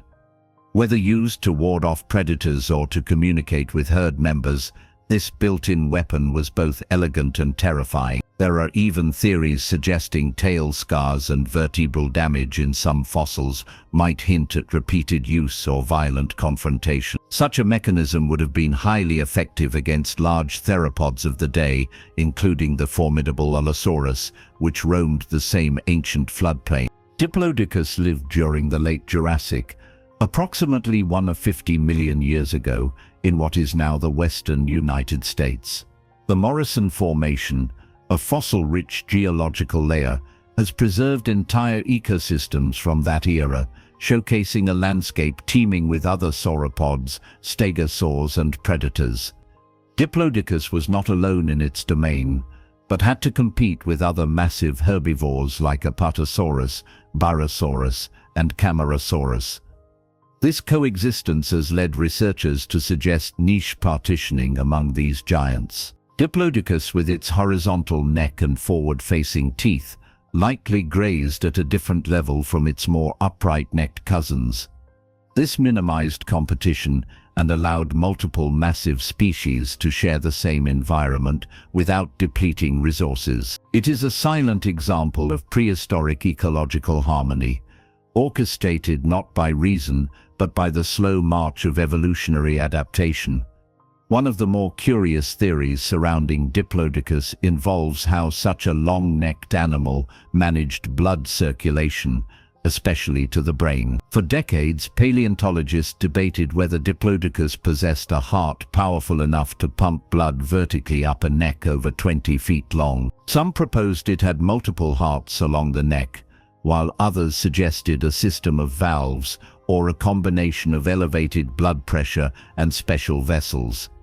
The problem, often called the sauropod blood pressure paradox, remains partially unsolved. It adds an air of mystery to the physiology of these animals and forces scientists to reconsider what's possible in the realm of extreme biological design. Modern analogues, like giraffes, offer limited clues, but no living animal comes close to the engineering challenges posed by something as massive and elongated as Diplodocus.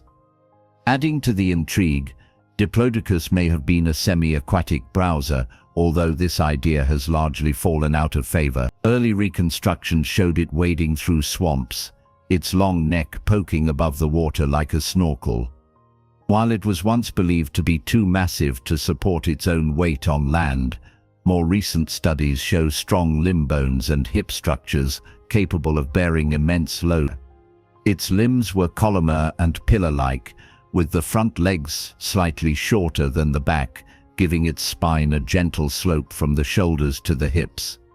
The front feet had a single large claw on each hand, while the hind feet resembled those of an elephant. These traits point to a fully terrestrial lifestyle, walking slowly and steadily over firm ground, not wading through marshes as once imagined. Fossils of Diplodocus have been some of the most complete ever discovered for sauropods, making it one of the best understood among the long-necked giants. Skeletons found in places like Wyoming and Colorado have provided not only bones but also impressions of skin, muscle attachment points, and even gastroliths, stones that may have been swallowed to aid digestion.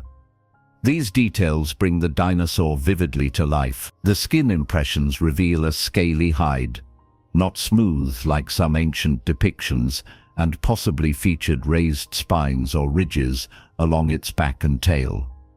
These ornamentations may have been used in display, species recognition, or thermal regulation. Each fossilized clue opens up another question, and Diplodocus seems to resist ever being fully understood, as though holding on to secrets buried with it in stone. The cultural impact of Diplodocus extends far beyond the world of paleontology. In the early 20th century, replicas of Diplodocus skeletons were gifted by American industrialist Andrew Carnegie to several major European museums, becoming the first dinosaur many people around the world ever saw. These full-scale reconstructions fueled global fascination with dinosaurs and helped shape public imagination for decades. Some of the casts still stand today, more than a century later, cementing Diplodocus as a worldwide ambassador for deep time. It is a fossil diplomat, bridging continents and centuries, silently telling the story of Earth's vast and ancient past, with every towering vertebra. Despite its familiarity, Diplodocus continues to surprise. Recent studies on sauropod vocalization suggest it may have been capable of producing low-frequency sounds, infrasound, that could travel vast distances. Imagine herds of Diplodocus communicating in deep, seismic rumbles through the forests and plains of Jurassic North America. Combined with its enormous size and unique anatomy, it paints a picture not just of a giant, but of a creature as complex and fascinating as any living mammal today. Long extinct yet far from forgotten, Diplodocus is a masterwork of prehistoric architecture, a living bridge between the known and the unknown, the silent and the imagined. As the centuries unfold, it continues to whisper to us from the stone, daring us to keep searching. Part 13. Barosaurus.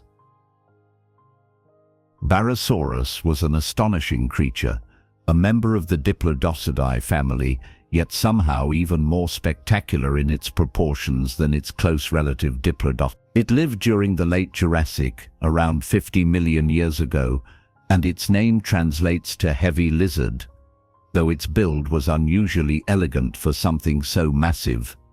What set Barosaurus apart, and still leaves paleontologists astounded today, was the sheer length of its neck. It is believed to have possessed one of the longest necks of any known animal, stretching up to 30 feet, nearly half the length of its entire body.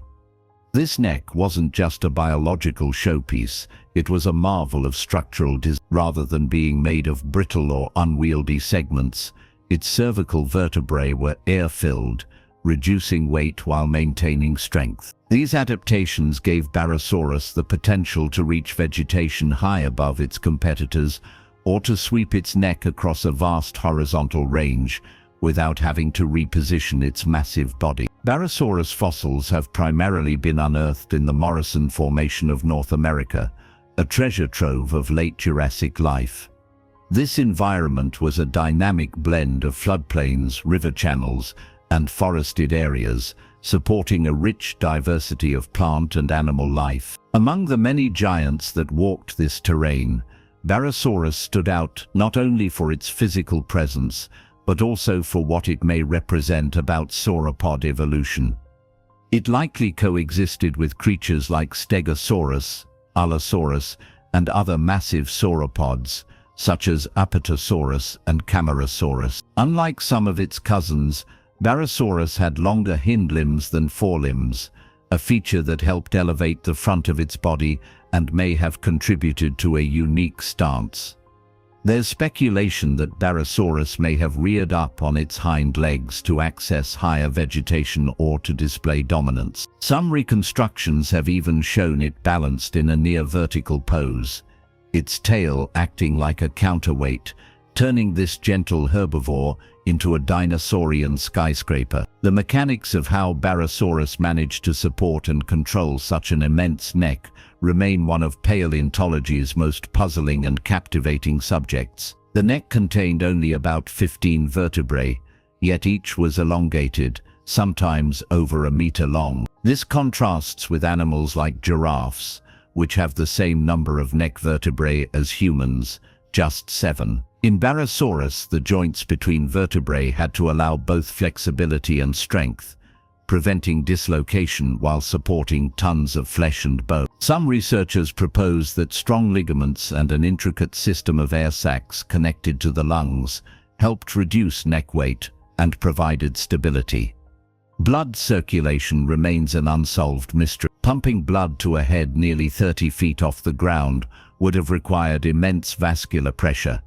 Some theories suggest Barosaurus had a powerful heart and possibly even secondary pumping structures, though this remains speculative. These physiological riddles contribute to the almost mythical status of the animal. The tail of Barosaurus, while not as extensively studied as its neck, was another evolutionary masterpiece. Slender, flexible, and long, it may have served multiple roles, from acting as a counterbalance during feeding to potentially producing a cracking sound when flicked at high speeds, similar to Diplodocus. This sonic whip theory suggests Barosaurus, despite being a peaceful herbivore, might have had an audible presence in the ancient landscape.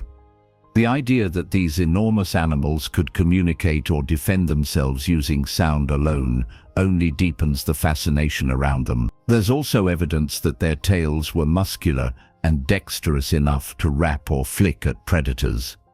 In an ecosystem where predators like Allosaurus and Torvosaurus stalked the shadows, the ability to use the tail as a weapon could have meant the difference between survival and becoming a meal. Though no complete skull of Barosaurus has been found, it is assumed that, like its close relatives, it had a narrow, horse-like head with peg-shaped teeth suitable for stripping foliage. These teeth were located mainly at the front of the jaws, indicating that Barosaurus didn't chew its food, but rather swallowed it whole or in large chunks. Once ingested, plant material likely passed into a massive multi-chambered digestive system, where fermentation and microbial action broke down the fibrous material over days. Gastroliths, stones found in association with some sauropod fossils, might have aided this process by grinding the food within the stomach, much like in modern birds. This slow digestive process would have enabled Barosaurus to extract maximum nutrients from vast quantities of low-quality vegetation,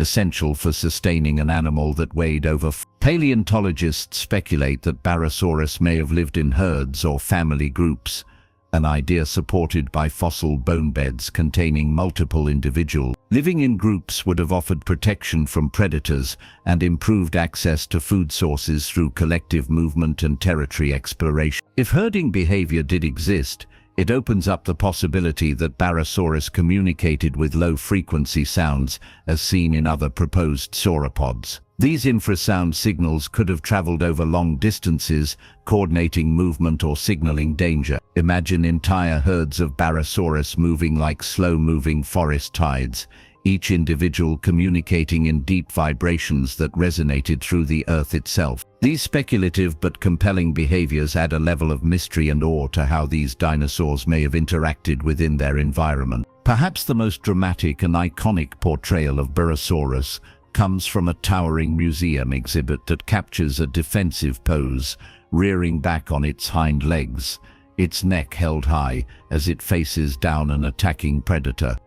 Though artistic in nature, this reconstruction is grounded in real anatomical possibility.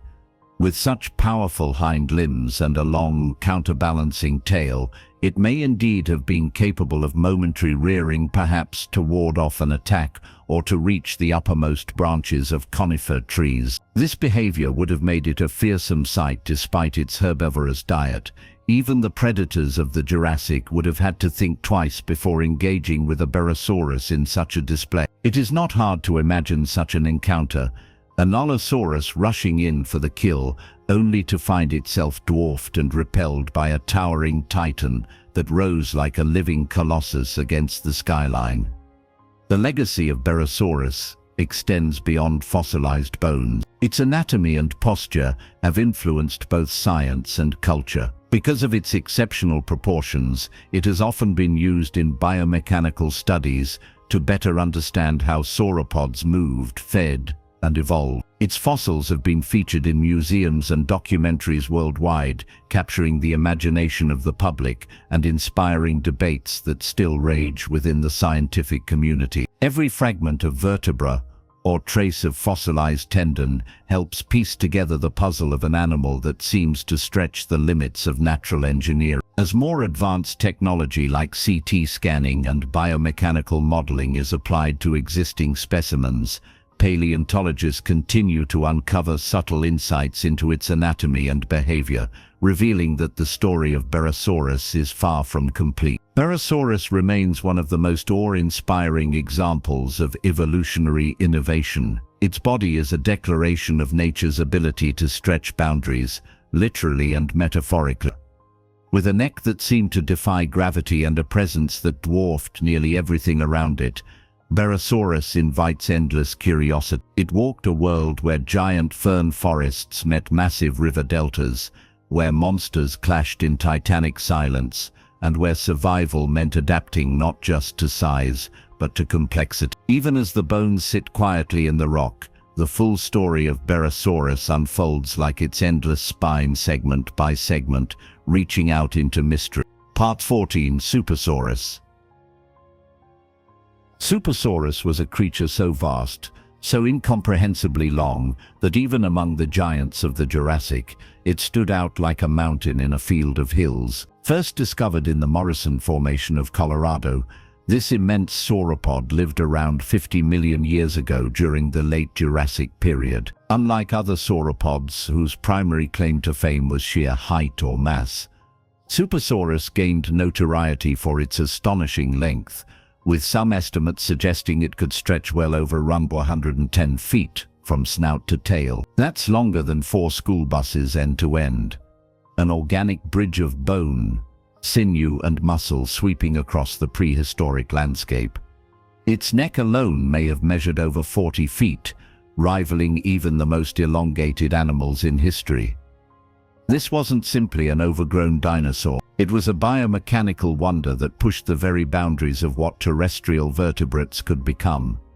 Belonging to the Diplodocid family, Supersaurus was closely related to giants like Apatosaurus and Diplodocus, but it seemed to have outpaced even them in terms of raw scale. The animal's vertebrae were among the longest ever discovered, with a single cervical bone measuring over 4 feet in length. Its skeleton tells a story of maximum efficiency, where lightness was achieved through intricate internal air sacs within the bones, drastically reducing weight while maintaining structural integrity. These vertebrae weren't solid, but instead honeycombed, forming a latticework of strength and buoyancy. Despite its overwhelming dimensions, Supersaurus was likely more agile than it appeared, able to swing its tail and pivot its neck with a degree of mobility that defies the assumption that big means slow. It was a creature sculpted by time and selection pressures into a symbol of prehistoric endurance. The neck of Supersaurus was not just long, it was purposeful. It likely allowed the animal to feed over an incredibly broad area without needing to move its massive body. This energy-saving adaptation would have been crucial in a landscape where food was plentiful, but scattered.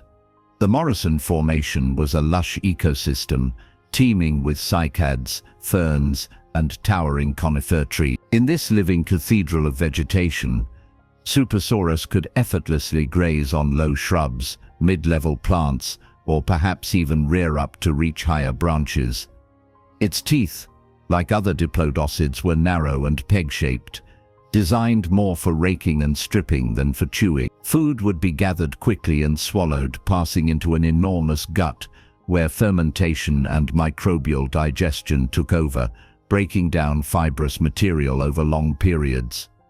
Its slow digestion likely made it a constant feeder, ambling through forests like a living conveyor belt of foliage. One of the most astonishing facts about Supersaurus is how long it remained misunderstood. For decades after its initial discovery, it was misclassified, mistaken for other giants due to the fragmentary nature of the fossils. It wasn't until the early 2000s that a more complete picture emerged, revealing that many of the longest bones thought to belong to other species were actually part of this single massive individual. The confusion is understandable. When dealing with animals of such monumental size, a single bone can weigh hundreds of pounds and span several feet, and even slight morphological differences become critical for correct identification. Supersaurus existed at the very edge of biological possibility for land animals, and as a result, it occupies a shadowy space between what has been fully reconstructed and what remains speculation. Its very identity is a puzzle that paleontologists continue to piece together, bone by bone, year by year. Despite its incredible size, Supersaurus was likely not the heaviest dinosaur. Creatures like Argentinosaurus and Patagotitan may have outweighed it, but Supersaurus compensated for this by sheer extension. It was a ribbon of life stretched across the Jurassic horizon, a sweeping arc of vertebrae and tail that gave it a presence more serpentine than bulky. This elongated design would have given it unique advantages, not just in feeding but also in thermoregulation and predator avoidance. A long tail could be used to whip at attackers like Allosaurus or Ceratosaurus, and its neck could keep the vital organs of the torso far away from immediate threats. The animal's center of gravity was well balanced over its hips, suggesting it moved with slow, deliberate grace rather than clumsy lumbering. Its size alone would have discouraged most predators, but it likely traveled in herds, further enhancing its defense through numbers. The social behavior of Supersaurus is another area ripe with intrigue. While no direct fossil evidence of herding has been found for this species specifically, its relatives show patterns of group movement and communal nesting. If Supersaurus did live in groups, the spectacle would have been unlike anything seen before or since. Immense lines of sauropods sweeping across floodplains, raising dust clouds that could be seen for miles. Communication may have been conducted through low-frequency sounds, perhaps even infrasound that traveled great distances through the ground. Such communication would have allowed them to coordinate movements, warn of threats, or locate one another across vast territory. A creature this large would have needed equally vast expanses of land to support its appetite, making constant migration a likely part of its lifestyle. These slow-moving titans would have shaped the environment with every footfall, carving paths through forests and trampling ancient riverbanks. Supersaurus also invites questions about biomechanics that continue to challenge scientists. How did such a long neck avoid sagging under its own weight? How did it lift its head high without collapsing arteries or pinching nerves? These questions remain partly unanswered, though models suggest that a combination of strong cervical ligaments, lightweight bone architecture, and a complex network of air sacs helped maintain functionality. Similarly, blood pressure requirements for such a tall animal would have been extreme. potentially necessitating a heart that weighed over 400 pounds, with specialized valves to regulate flow and prevent backwash. These physiological adaptations, if verified, would place Supersaurus among the most extraordinary examples of cardiovascular engineering in the natural world. Part 15. Camarasaurus. Camarasaurus, whose name translates to chambered lizard, was not the largest of the sauropods, nor the most famous, but it was among the most commonly found and most thoroughly studied, offering an intimate window into the world of the Jurassic giants. It lived around 55 to 45 million years ago during the late Jurassic, and shared its prehistoric environment with colossal contemporaries like Apatosaurus, Brachiosaurus, and Allosaurus. What sets Camarasaurus apart from its titanic cousins is not sheer size, but the incredible preservation and completeness of its fossil record. Entire skeletons have been discovered, including skulls with an extraordinary degree of detail, allowing scientists to piece together not just its anatomy, but also to make educated guesses about its behavior, senses, and even aspects of its physiology. These bones reveal an animal that was powerfully built, compact by sauropod standards, but still immensely large, growing up to 75 feet long and weighing perhaps 20 tons. Its skull is one of the best preserved of any sauropod, offering rare insights into its life and adaptation. Camarasaurus had a short, boxy head with large, spoon-shaped teeth, different from the pencil-like teeth of Diplodocus or the narrow snouts of Brachiosaurus. This dental design allowed it to chomp through coarser vegetation, possibly including tougher plant matter that others avoided. It had broad jaws capable of producing considerable bite force, which suggests it didn't merely strip leaves, but could have actively chewed or crushed its food to a degree. The teeth were arranged in a tightly packed arcade and were constantly replaced as they wore down, cycling through replacements with mechanical regularity. Its large nasal openings, set high on the skull, may have helped it cool the blood heading to the brain, or may have played a role in vocalization.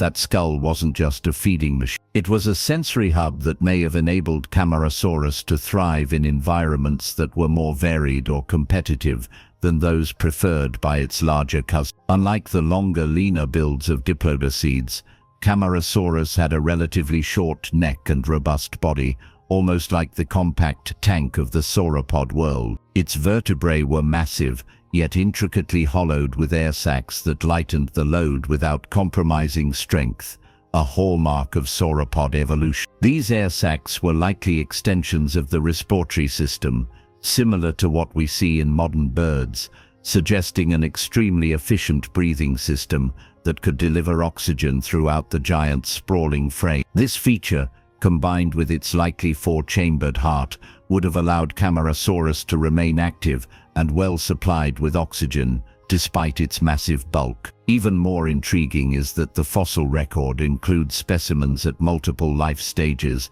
from juveniles to adults, allowing scientists to track its growth, metabolism, and even differences in skeletal structure across its lifespan. These bones paint a portrait of an animal that grew rapidly and steadily, reaching maturity in a couple of decades, and potentially living for decades more if not taken down by predators or environmental extremes. Camarasaurus fossils are almost always found in what were once floodplains, river valleys, or seasonal wetlands, ecosystems that would have been rich in plant life, but also subject to dramatic environmental shifts, including droughts and flash floods. Its distribution across the Morrison Formation, which stretches from New Mexico to Montana, implies that this species was highly adaptable, capable of enduring different climates and shifting food sources. Some bone beds contain remains of multiple individuals, suggesting social behavior or at least a tendency to travel in groups. While not proof of herding, it's plausible that Camarasaurus congregated around shared water sources or feeding grounds. If it did travel in small herds, the sight would have been impressive, short-necked but towering behemoths plodding through the lowland forests, each footstep imprinting the soil with the weight of deep time. Evidence of pathologies in Camarasaurus bones adds a haunting layer of realism to its story. Healed fractures, arthritic joints and malformed vertebrae suggest that this was an animal that lived with injury and wear, yet endured. One skull bears signs of an infection that had spread through the jaw, possibly from a broken tooth. Another skeleton shows signs of a foot injury that would have caused a permanent limp. These fossils don't just illustrate anatomy, they tell stories of survival, pain and persistence. They reveal that even these massive creatures were vulnerable, shaped as much by the trials of life as by the genes they inherited. Such fossil clues humanize the dinosaur, offering a glimpse into its private struggles beneath the shadow of its size and strength. Camarasaurus also holds the distinction of being one of the earliest dinosaurs discovered in North America to be studied and named, going back to the 19th century bone wars between paleontologists Othniel Charles Marsh and Edward Drinker Cope. The fierce scientific rivalry fueled expeditions into the American West, and it was amid this chaos that the remains of Camarasaurus were unearthed. Marsh named the creature in 1877 based on its vertebrae, which featured large hollow chambers. These expeditions often led to hasty conclusions and mislabeled specimens, but Camarasaurus has remained relatively consistent in its classification. It was one of the few sauropods whose skull could be reliably matched to its body early on, avoiding the mismatches that plagued other species for decades. As a result, it became a kind of benchmark for sauropod anatomy, used as a comparison point for studying the physiology and evolution of other less complete genera. An especially curious feature of Camarasaurus is its potential for vocalization. Its large nasal cavities and skull shape suggest it may have produced deep, resonant sounds, possibly infrasound, much like modern elephants or even whales. These sounds would have carried over long distances, allowing individuals to communicate across miles of Jurassic terrain. If it lived in groups, such calls might have been used to maintain contact while foraging or to warn of predators. Some researchers believe that these deep calls could have also played a role in mating displays or territory assertion, turning the prehistoric world into a landscape filled with eerie, low-frequency vibrations. Such communication, invisible to the eye but sensed through the body, adds a new layer of depth to our understanding of how these creatures interacted with their environment and each other. The fossilized stomach contents of at least one Camarasaurus suggest that it swallowed stones, likely for the purpose of grinding tough plant material inside its gut. These gastroliths acted like a primitive internal mill, compensating for the lack of chewing by pulverizing food during digestion. This behavior is similar to that seen in some modern birds and reptiles. The stones discovered within the ribcage of fossilized individuals were smooth and rounded, their surfaces worn down by repeated use. It's a subtle but fascinating clue into the daily life of Camarasaurus. This creature wasn't just grazing mindlessly, it was engaging with its world in ways that required memory, preference, and learning, selecting specific stones, ingesting them, and using them as tools inside its body. These details elevate it from a generic giant into a truly unique and intelligent survivor of its time. Although overshadowed in popular culture by its more dramatic cousins, Camarasaurus represents a cornerstone of our understanding of sauropods. It was not the tallest, longest, or heaviest, but its fossils tell a fuller, richer story than most. Its bones speak not just of anatomy, but of resilience, ecology, behavior, and mystery. It was the every sauropod, built for durability and adaptability, thriving in environments where more specialized giants may have struggled. Camarasaurus is a reminder that evolutionary success does not always look like extremes, it often looks like balance. In the arms race of the Jurassic, where size, power, and reach dominated the landscape, Camarasaurus carved out its niche, not by being the most spectacular, but by being the most consistent. And in the fossil record, that quiet triumph echoes louder than the roar of any predator. Part 16. Apatosaurus. In the rugged landscapes of the late Jurassic, amidst towering conifers, fern prairies and braided rivers, there strode a creature that seemed too vast to be real. Apatosaurus, once mistakenly known by the name Brontosaurus, was one of the earliest sauropods to be discovered and has remained one of the most iconic ever since. At full maturity, this animal reached lengths of up to 75 feet and weighed between 18 and 25 tons, its hulking frame casting long shadows over the sunlit floodplains.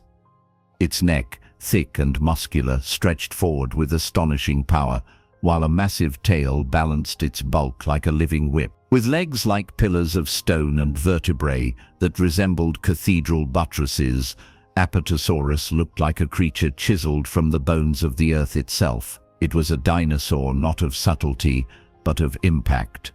The kind of animal that redefined what was biologically possible. Its name means deceptive lizard, a strangely poetic choice derived from the shape of its vertebrae, which were initially thought to resemble those of a marine reptile. The story of Apatosaurus is not just a paleontological mystery, but a scientific saga stretching over a century, tangled with confusion, ego, and fierce academic rivalry. For decades it was referred to by the incorrect name Brontosaurus, due to a mix-up during the infamous bone wars between Edward Drinker Cope and Othniel Charles Marsh. Marsh had named two seemingly distinct sauropods, Apatosaurus and Brontosaurus, not realizing they were in fact the same animal. It wasn't until later that the mistake was uncovered, yet the name Brontosaurus stuck in public imagination. Only in recent years have studies suggested that Brontosaurus might truly be a separate genus after all,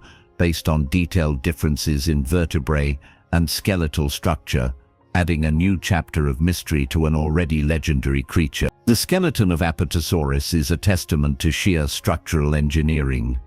Each vertebra in its neck was immense, not just in size but in complexity. These bones were deeply pneumatized, meaning they contained air sacs that connected to the lungs and trachea, dramatically reducing weight without sacrificing strength. The neck was shorter and more powerfully built than that of Diplodocus, its cousin, suggesting a different feeding strategy. Where Diplodocus used a long, flexible neck to reach high and low across wide ranges, Apatosaurus likely used brute force, wrenching entire branches or even saplings into its jaws. Its cervical ribs extended backward like bony struts, possibly anchoring powerful muscles that made its neck more rigid, but immensely strong. Such a neck could have also served a secondary function, perhaps in combat between rivals or as a display organ, its bulk communicating dominance without the need for bloodshed. The tail of Apatosaurus is one of its most extraordinary features, tapering from massive base to a slender, whip-like tip. This tail was not simply a counterweight for balance, but may have served multiple functions. Recent modeling and biomechanical simulations suggest that the tail tip could have moved at supersonic speeds, potentially creating a cracking sound like a whip. If true, this would make Apatosaurus the only known non-avian animal capable of breaking the sound barrier with its body. The purpose of such a behavior remains speculative. It might have been a defensive mechanism or warning signal to predators, or a communication tool among members of a herd. Some paleontologists even propose that tail whipping could have been part of mating displays or ritual combat. The idea that this silent giant may have carried within its tail the power of thunder only adds to its mythic status in the fossil record.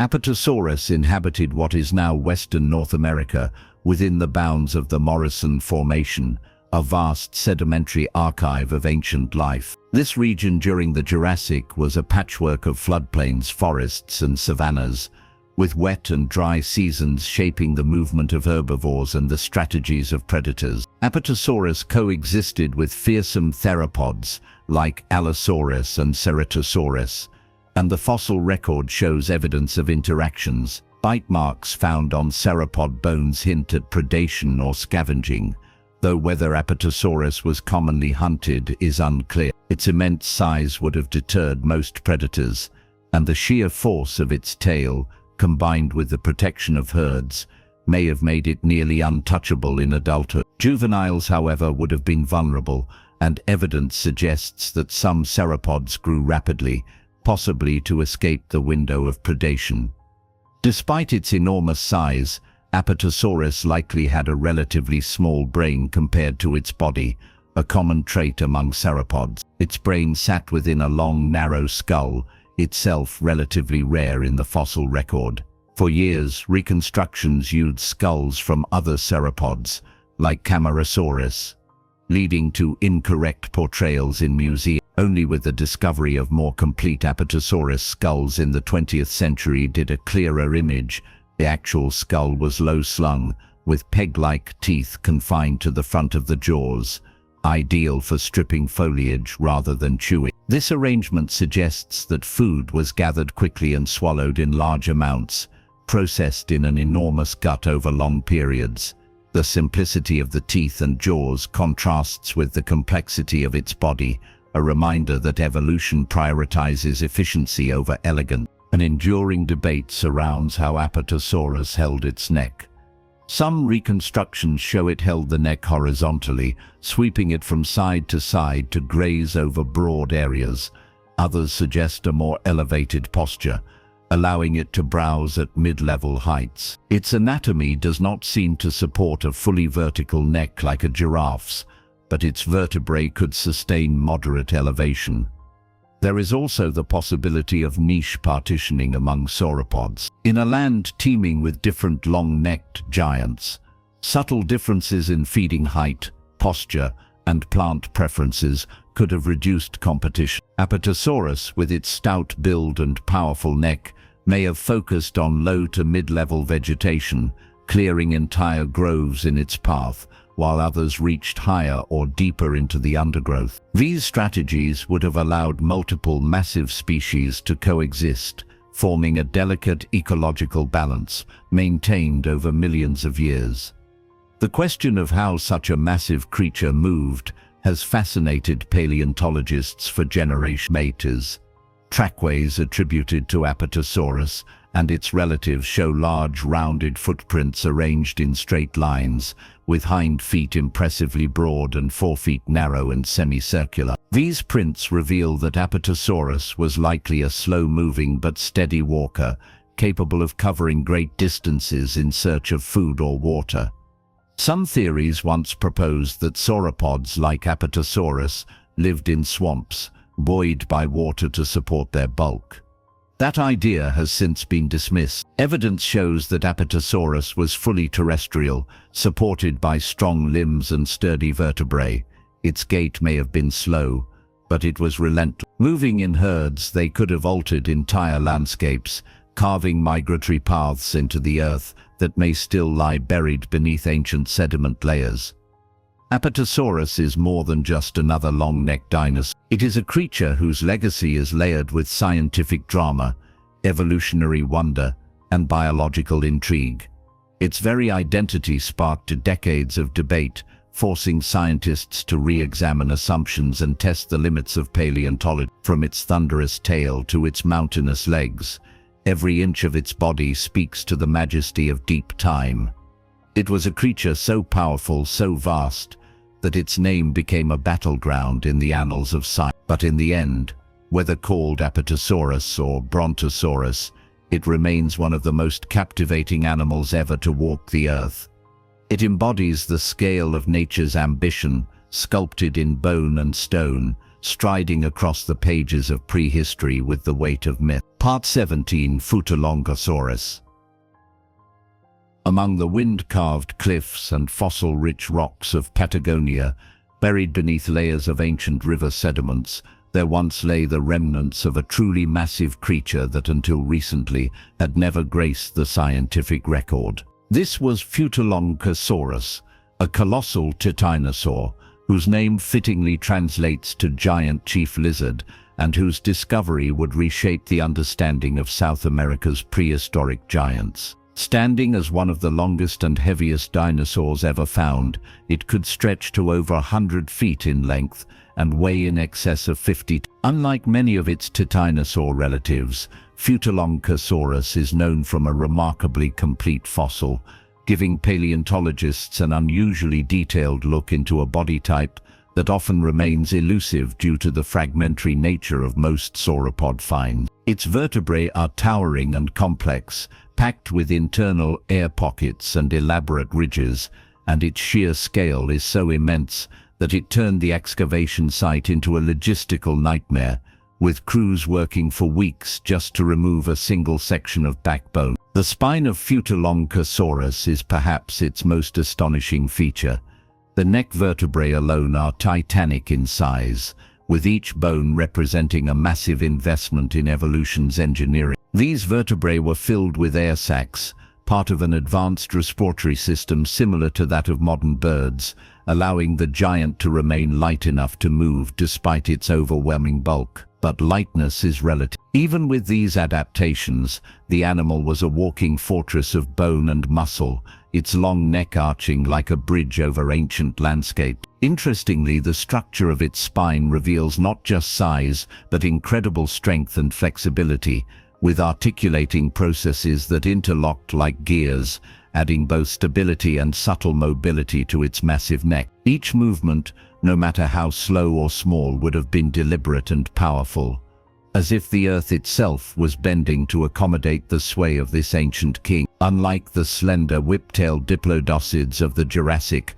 Futalonctosaurus belonged to a lineage of broader, more robust titanosaurs. Its body was stockier, with a massive barrel-shaped torso that may have housed one of the largest digestive systems of any animal to have ever lived. Sauropods like this likely subsisted on vast quantities of low-nutrient vegetation, forcing them to consume constantly and digest efficiently. This process would have been aided by fermentation chambers and gut bacteria, breaking down plant matter in a system not unlike that of modern cows, only on a scale so large that even comparing them seems absurd. The width of its ribcage hints at lungs and organs of immense capacity, all powered by a cardiovascular system that would baffle modern biology. How exactly blood was pumped up the long neck to the head is still a matter of debate. Some theories suggest multiple hearts or valve-like adaptations to prevent backflow, underscoring the mystery that still surrounds how these monsters were even capable of being alive.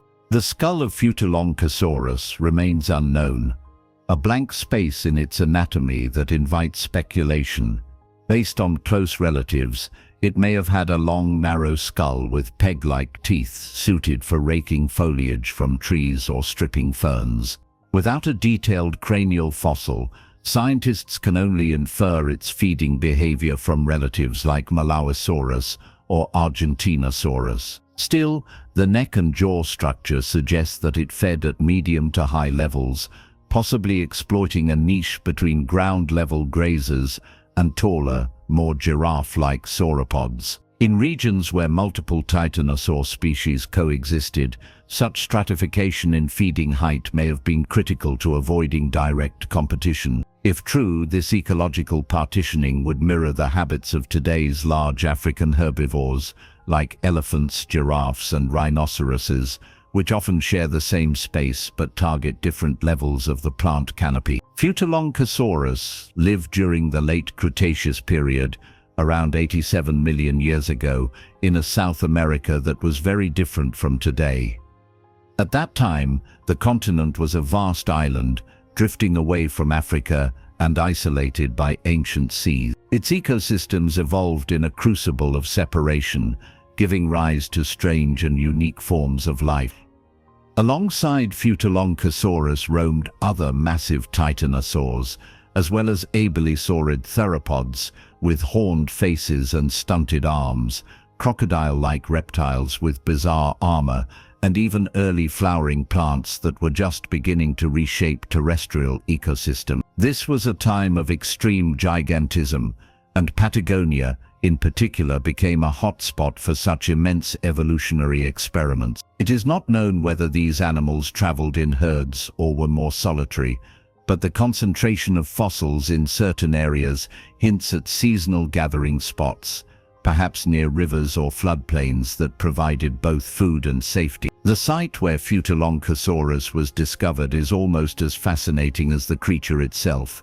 Located near the Limay River in northern Patagonia, it was uncovered by a team who initially found just a few vertebrae, only to realize they had stumbled onto something unprecedented. The fossil bed ultimately revealed not just the skeleton of Futalonctosaurus, but also associated remains of fish, turtles, and other dinosaurs, forming what appears to have been a death assemblage from a long-dried body of water. Whether Futalonctosaurus died from drought, disease, or a flood remains unknown, but the preservation is so detailed that some vertebrae were found still articulated, lying in their natural anatomical position. This level of preservation is rare among sauropods, and it provided scientists with a chance to study the animal's body plan with far greater accuracy than the fragmented remains typical of other giants. One of the ongoing mysteries surrounding Futalonctosaurus is how such a massive creature sustained its life on a planet that seems almost too small to hold it. It is thought that sauropods like this grew rapidly, reaching adult size in a matter of decades, and their sheer scale may have protected them from all but the most determined predators. Young Futalonctosaurus, however, would have been vulnerable, and it is unclear what kind of nesting strategies these animals used. Some evidence from other titanosaurs suggests that they laid their eggs in large communal sites, possibly returning year after year to the same nesting grounds. These sites, buried beneath layers of volcanic ash or river sediment, offer tantalizing glimpses into reproductive behaviors, but the life history of Futalonctosaurus remains largely untold. Every fossil unearthed has the potential to change that, to add another line to the biography of one of the largest animals to have ever existed. As with many giants of prehistory, the future of our understanding of Futalonctosaurus is far from complete. Despite the richness of the initial find, many parts of its anatomy remain missing, including the head, much of the limbs, and the tail. Even so, its importance cannot be overstated. It stands among a handful of dinosaurs that truly challenge our conception of what life is capable of achieving. Its size is not simply an oddity of evolution, but a window into a vanished world where biology pushed itself to its very limits. Futalonctosaurus forces modern science to grapple with deep time mechanics, testing models of blood flow, respiration, biomechanics, and growth rates. It is a living paradox, fossilized in stone, a creature both impossibly massive and delicately adapted, an animal whose very existence poses questions we have only just begun to answer. In the grand saga of Earth's history, where eons rise and fall like waves on a cosmic sea, Futalonctosaurus remains a sentinel of forgotten titanic life. It is a creature born of ancient forests, fed by long-vanished rivers,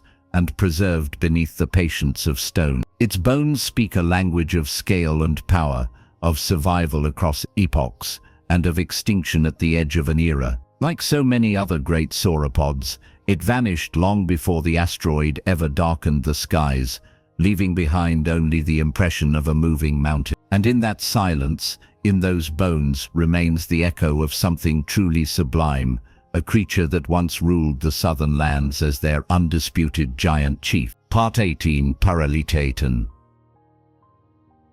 In the vast, shimmering silence of the Cretaceous shoreline where ocean met desert, there once lived a creature so massive and enigmatic that even its bones seemed reluctant to emerge from the earth. Paralitaton stromeri, the tidal giant of what is now Egypt, was unlike any dinosaur yet uncovered at the time of its discovery. A titanosaur that prowled the coastal mangrove swamps some 94 million years ago, its story is not only written in its fossilized remains, but also in the haunting landscape that yielded them. These ancient wetlands were once part of a forgotten tropical shoreline, where towering conifers stood knee-deep in brackish water and carnivorous crocodilians the size of buses prowled the shallows. It was here, among tidal pools and silt-choked roots, that Paralititan reigned. Though only partial remains were uncovered, they spoke of a beast over 85 feet in length and potentially weighing more than 60 tons,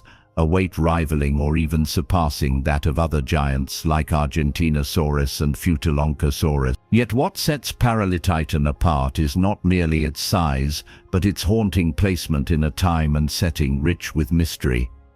The discovery of Paralititan was not simply a stroke of luck, but an act of historical resurrection. The name Stromery honors the German paleontologist Ernst Stromer, who had originally explored the Bahariya oasis nearly a century before the official discovery. Stromer had uncovered a treasure trove of dinosaurs, including Spinosaurus and Egyptosaurus, but tragically, many of these fossils were destroyed during a bombing raid in World War II. His work, buried under dust and war, was all but forgotten until a new generation of paleontologists returned to the region and found something he never had a chance to see. Buried within thick sedimentary rock, between the fossilized roots of ancient mangrove, was the partial skeleton of a creature unlike any other giant humerus bones that stretched over 5.5 feet long, vertebrae the size of small tables, and fragments of ribs that curved like ship planks. Though incomplete, the remains were monumental and told a story of coastal gigantism in a long-lost delta that has remained mostly hidden from view. Paralititan's environment is perhaps as significant as the dinosaur itself. Most massive sauropods are found in floodplains, grasslands, or forests.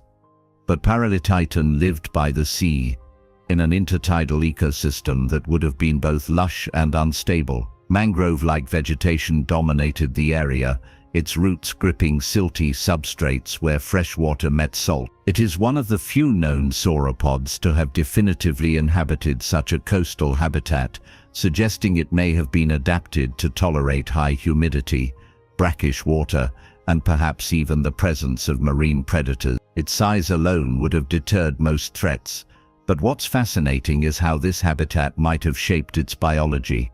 Was its diet different due to the unique flora of coastal ecosystems? Did its migration patterns follow the tides or seasonal flooding events? These are the kinds of questions that linger around the bones of Paralititan like the haze over ancient swamps. Its limbs were powerfully built, almost exaggerated in their proportions, particularly the humerus, which stands as one of the longest ever found. This front limb would have supported an enormous shoulder and torso, suggesting that Paralititan bore an even more pronounced front-heavy posture than other titanosaurs. That kind of anatomical distribution might have aided movement across marshy or soft terrain, allowing it to push forward through mucky ground that would trap smaller or more lightly built dinosaurs. There's even a possibility that its weight served to compress thick swamp vegetation, helping it create pathways that other animals would later follow.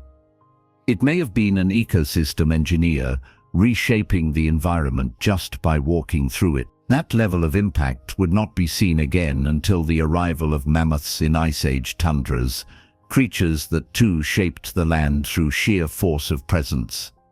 The Bahariya oasis, where it was found, has produced a startling collection of predators, and among them were giants in their own right. Paralititan may have shared its realm with Spinosaurus aegyptiacus, the sail-backed piscivore that has since become a source of heated debate and paleontological controversy.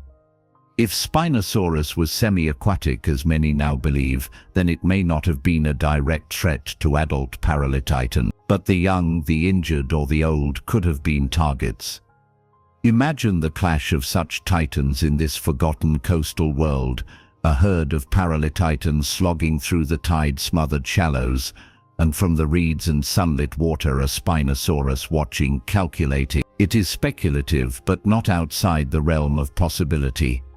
Even more, the region was also home to giant crocodiliforms like Sarcosuchus, massive fish like Morsonia, and air-breathing predators like Carcharodnosaurus.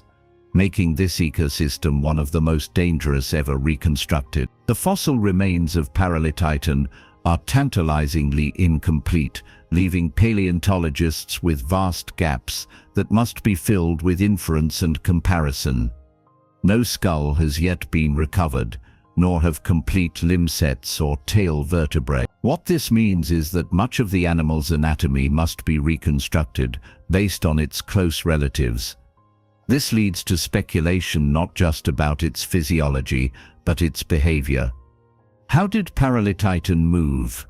Could it have swum or at least floated across tidal channels, given its coastal lifestyle? While sauropods are generally considered poor swimmers, the sheer buoyancy provided by their air-filled bones and enormous lungs could have allowed some aquatic maneuvering, if only for short distances. The very idea of a creature the size of a 5-story building drifting between mangrove islands is both scientifically provocative and viscerally awe-inspiring. Another layer of mystery lies in the scarcity of Paralitan fossils.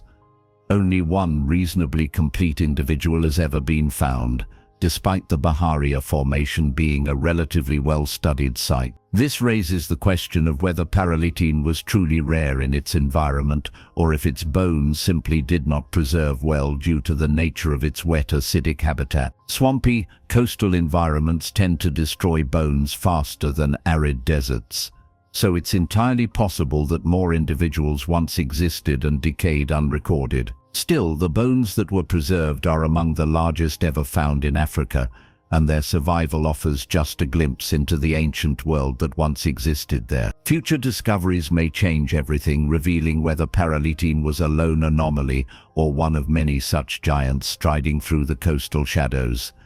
Paralitan's tale is one of ancient giants and modern rediscovery of a creature lost not only to time but nearly to history itself. Its remains lay undisturbed while wars raged, its story nearly erased by chance and conflict. Yet it returned, its bones whispering from beneath the desert sands of an empire that once teemed with life. In many ways, it is a symbol of what still waits to be found. The fossil record is incomplete, a shattered mirror of the past, and each new piece changes the reflection. With Paralitan, paleontology is reminded that the Earth still holds secrets older than empires, creatures that walked where now there is only sand, and stories so immense they can only be told in stone. In the grand pantheon of dinosaurs, Paralitan is an outlier, a coastal wanderer with a legacy that extends beyond its bones. It speaks of resilience, not just in life, but in the fossilization process that saved it from oblivion. It represents an ancient interplay between land and sea, between tidal rhythms and towering lungs. While it may not be the best known of the sauropods, and while its skeletal silhouette remains incomplete, it holds a crucial position in understanding the breadth and adaptability of the titanosaur clade. It is a giant born of salt and swamp, its bones infused with mystery and tides, a creature that defies easy classification and instead invites awe, and in that sense Paralitan remains as it once was, elusive, immense, and quietly watching from the edge of the ancient sea. Part 19. Fuyangosaurus. In the red-soaked rocks of northeastern Thailand, where the jungle presses close against sandstone cliffs and the land echoes with ancient memory, an unexpected titan once walked. Its name is Fuyangosaurus, and though not as massive as the South American giants or as globally recognized as its western relatives, this long-necked sauropod offers a rare and vital piece of the puzzle when it comes to understanding how dinosaurs spread across continents. Fuyangosaurus lived during the early Cretaceous period, around 30 million years ago, in what was then a humid floodplain filled with braided rivers, seasonal lakes, and dense patches of vegetation. What makes this dinosaur so remarkable is that it emerged in a region previously thought to be paleontologically quiet. Yet from this once overlooked corner of Southeast Asia came not only evidence of sauropods, but also an entire ecosystem of reptiles, fish, and early mammals, suggesting a world as rich and complex as any on Earth at the time. The first bones of Fuyangosaurus were discovered in the 1980s within the Fuyang mountain range, and their unearthing marked a turning point in Thai paleontology. The skeleton was striking. Elongated neck vertebrae with pneumatic cavities that hinted at a lightweight structure, strong yet hollow, enabling the creature to support its immense length without collapsing under its own mass. Fossils recovered included parts of the neck, back and limbs, enough to reconstruct a general shape, a long-bodied, plant-eating quadruped with a whip-like tail and a gently arching neck. But beyond the physical reconstruction, Fuyangosaurus represents something even deeper: the idea that dinosaurs were more widespread, more adaptive, and more mysterious than previously imagined. Its very existence in Thailand forces a re-evaluation of how these creatures migrated across the shifting plates of a fractured Pangaea, moving like living shadows through time and tectonic drift. Fuyangosaurus is classified as a titanosauriform, placing it in the evolutionary lineage that would eventually give rise to the true titanosaurs. Yet it stands closer to the base of this group, offering an important look at what the earliest members of this lineage might have looked like. In this way, Fuyangosaurus serves as a kind of missing link, not in the sensationalized sense of evolution's golden ticket, but as a real anatomical bridge between the earlier, more primitive sauropods and the later giants that dominated the Cretaceous. Its limbs suggest a robust but not overly heavy animal, and its vertebrae indicate a balance of strength and flexibility. Even its skull, fragmentary though it is, hints at an elongated snout well adapted for stripping leaves from tall vegetation, much like its later relatives. Such features paint a picture of a creature finely tuned to its environment, thriving in a landscape where dense undergrowth and seasonal droughts demanded both size and subtlety. The climate of early Cretaceous Thailand was far from stable. Shifting monsoons brought cycles of flood and drought, carving and reshaping the terrain with each passing season. Fuyangosaurus would have lived in a land of contrasts: expansive wetlands in one part of the year and dusty, cracked riverbeds in another. Adaptation was key. Evidence from nearby fossilized plants and pollen suggests a diverse flora including conifers, ferns, cycads, and early flowering plants. It is likely that Fuyangosaurus was a generalist feeder, capable of browsing both high and low, shifting its diet depending on what the seasons provided. Its long neck, while a classic sauropod feature, would have offered more than just height. It allowed this dinosaur to feed over a wide horizontal range without moving its massive body, saving energy and reducing wear on its joints. In essence, the neck acted as a living crane, sweeping through vegetation like the boom of a silent harvest. One of the more mysterious aspects of Fuyangosaurus is the potential social behavior hidden in the geology of its burial sites. Some bone beds contain multiple individuals, all from the same species and buried together in what seems to be a single catastrophic event. This suggests that Fuyangosaurus may have moved in groups or even lived in loosely organized herds. The benefits of such behavior are obvious: protection from predators, increased efficiency in locating food sources, and perhaps even communal care for juveniles. If so, then imagine the sight: a line of long-necked giants moving across the open plain, necks swaying like kelp in a current, stirring up flocks of early birds and sending smaller dinosaurs scrambling from their path. Their footsteps would have shaken the earth, each movement pressing a story into the mud that would only be read millions of years later by the careful hands of paleontologists. Interestingly, the fossils of Fuyangosaurus were discovered alongside the remains of Siamotyrannus, an early tyrannosauroid that prowled the same landscape. Although Siamotyrannus was not as massive or specialized as later relatives like Tyrannosaurus rex, it still would have posed a threat, particularly to young or injured sauropods. This predator-prey relationship brings the ecosystem to life in a visceral way. Fuyangosaurus was not just a peaceful browser in a tranquil paradise, it was a target. Its size was both a shield and a burden. A fully grown individual may have been nearly immune to attack, but its young would have been vulnerable, always a step away from falling into the jaws of a stalking carnivore. This dance of danger and survival, played out on the floodplains of ancient Thailand, speaks to the true nature of the Cretaceous, a world of constant tension, beauty laced with threat. The preservation of Fuyangosaurus fossils has also opened the door to a rare type of evidence, trace fossils. In the surrounding area, researchers have uncovered trackways and impressions that may correspond to large sauropods like Fuyangosaurus. These ancient footprints, pressed into stone, tell stories that bones cannot. They speak of gait, stride length, group movement, and even speed. Some tracks suggest that these animals traveled slowly but deliberately, leaving behind a rhythmic pattern like the echo of a heartbeat frozen in time. Others are smeared or disrupted, possibly indicating sudden shifts in direction, panicked retreats, or hurried escapes.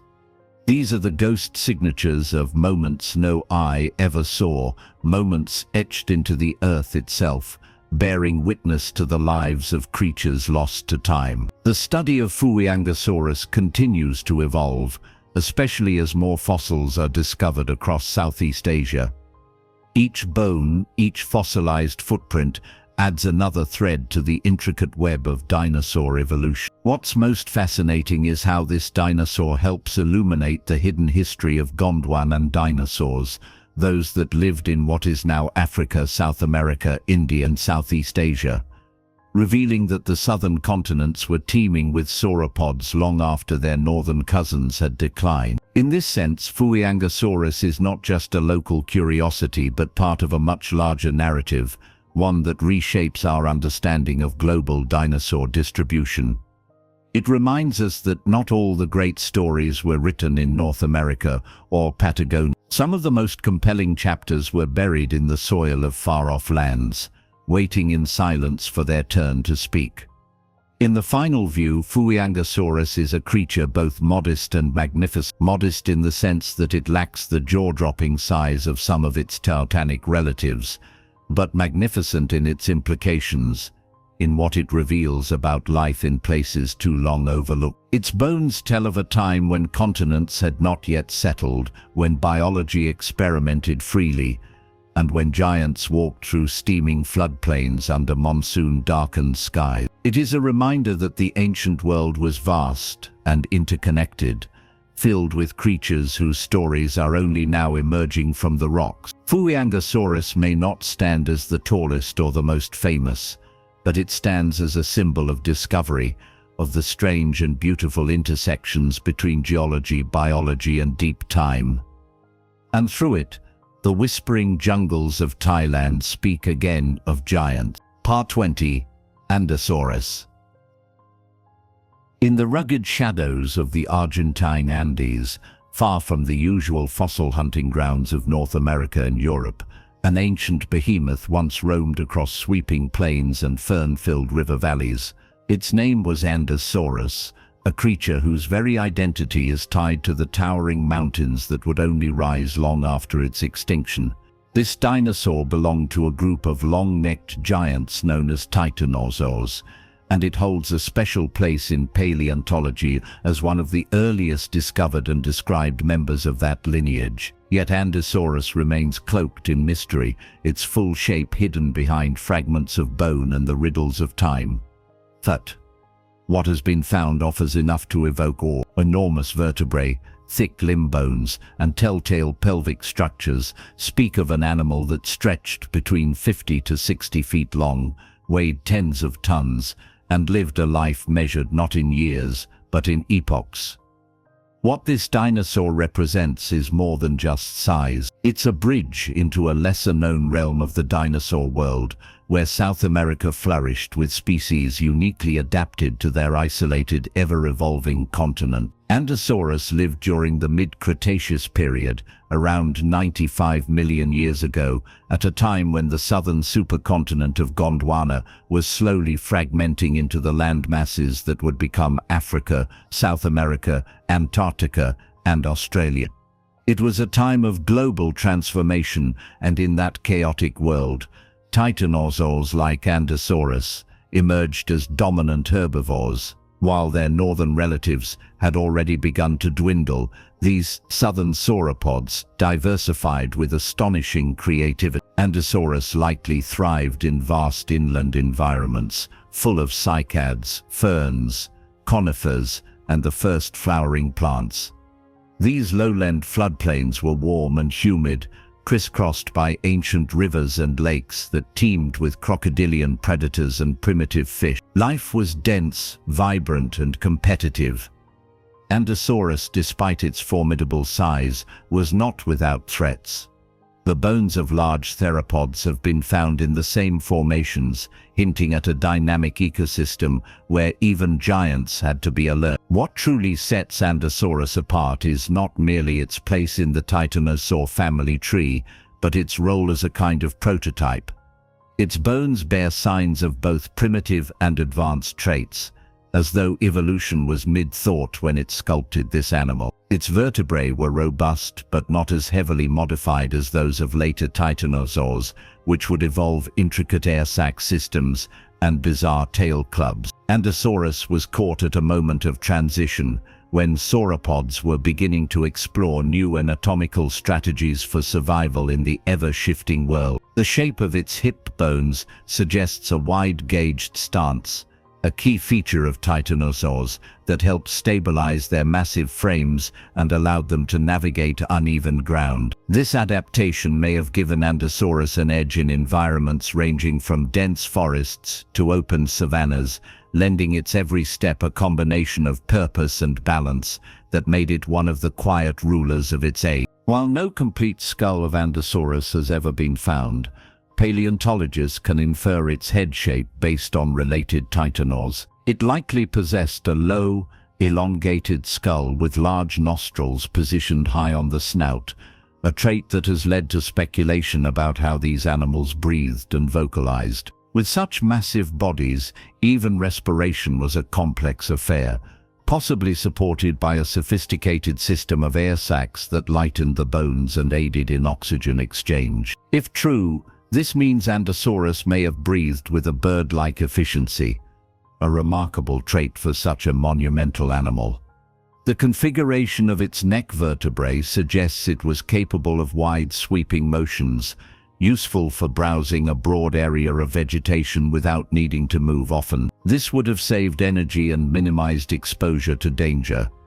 Each movement, deliberate and slow, was a product of evolutionary refinement, the culmination of millions of years of adaptation to a changing Earth. The fossil remains of Ankylosaurus were discovered in the Neuquén Basin of Argentina, a region that has since become one of the richest dinosaur fossil sites on the planet. Its discovery in the early 1990s helped kick off a golden age of South American paleontology, leading to the unearthing of even larger titanosaurs like Argentinosaurus and Patagotitan.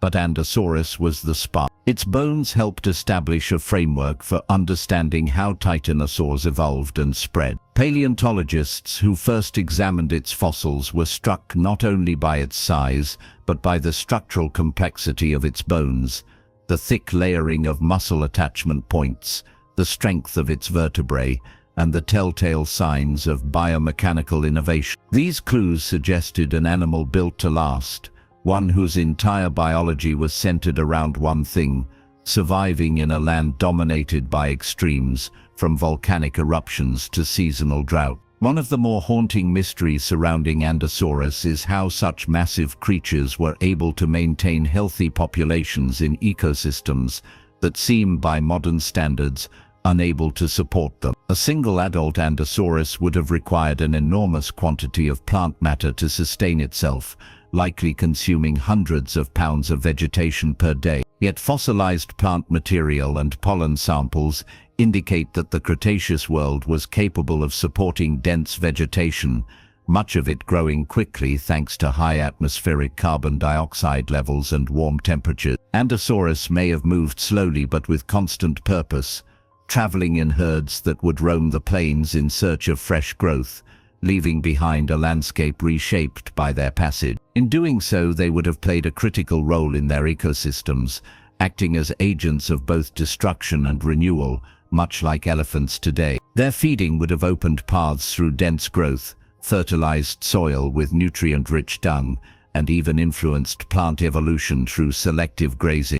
The social life of Ankylosaurus remains speculative, but the evidence tilts toward communal behavior. Trackways left by similar sauropods show parallel paths of multiple individuals walking in the same direction, often with smaller prints positioned alongside larger ones, suggesting the presence of juveniles among adults. If Ankylosaurus urif in herds, these gatherings would have been breathtaking.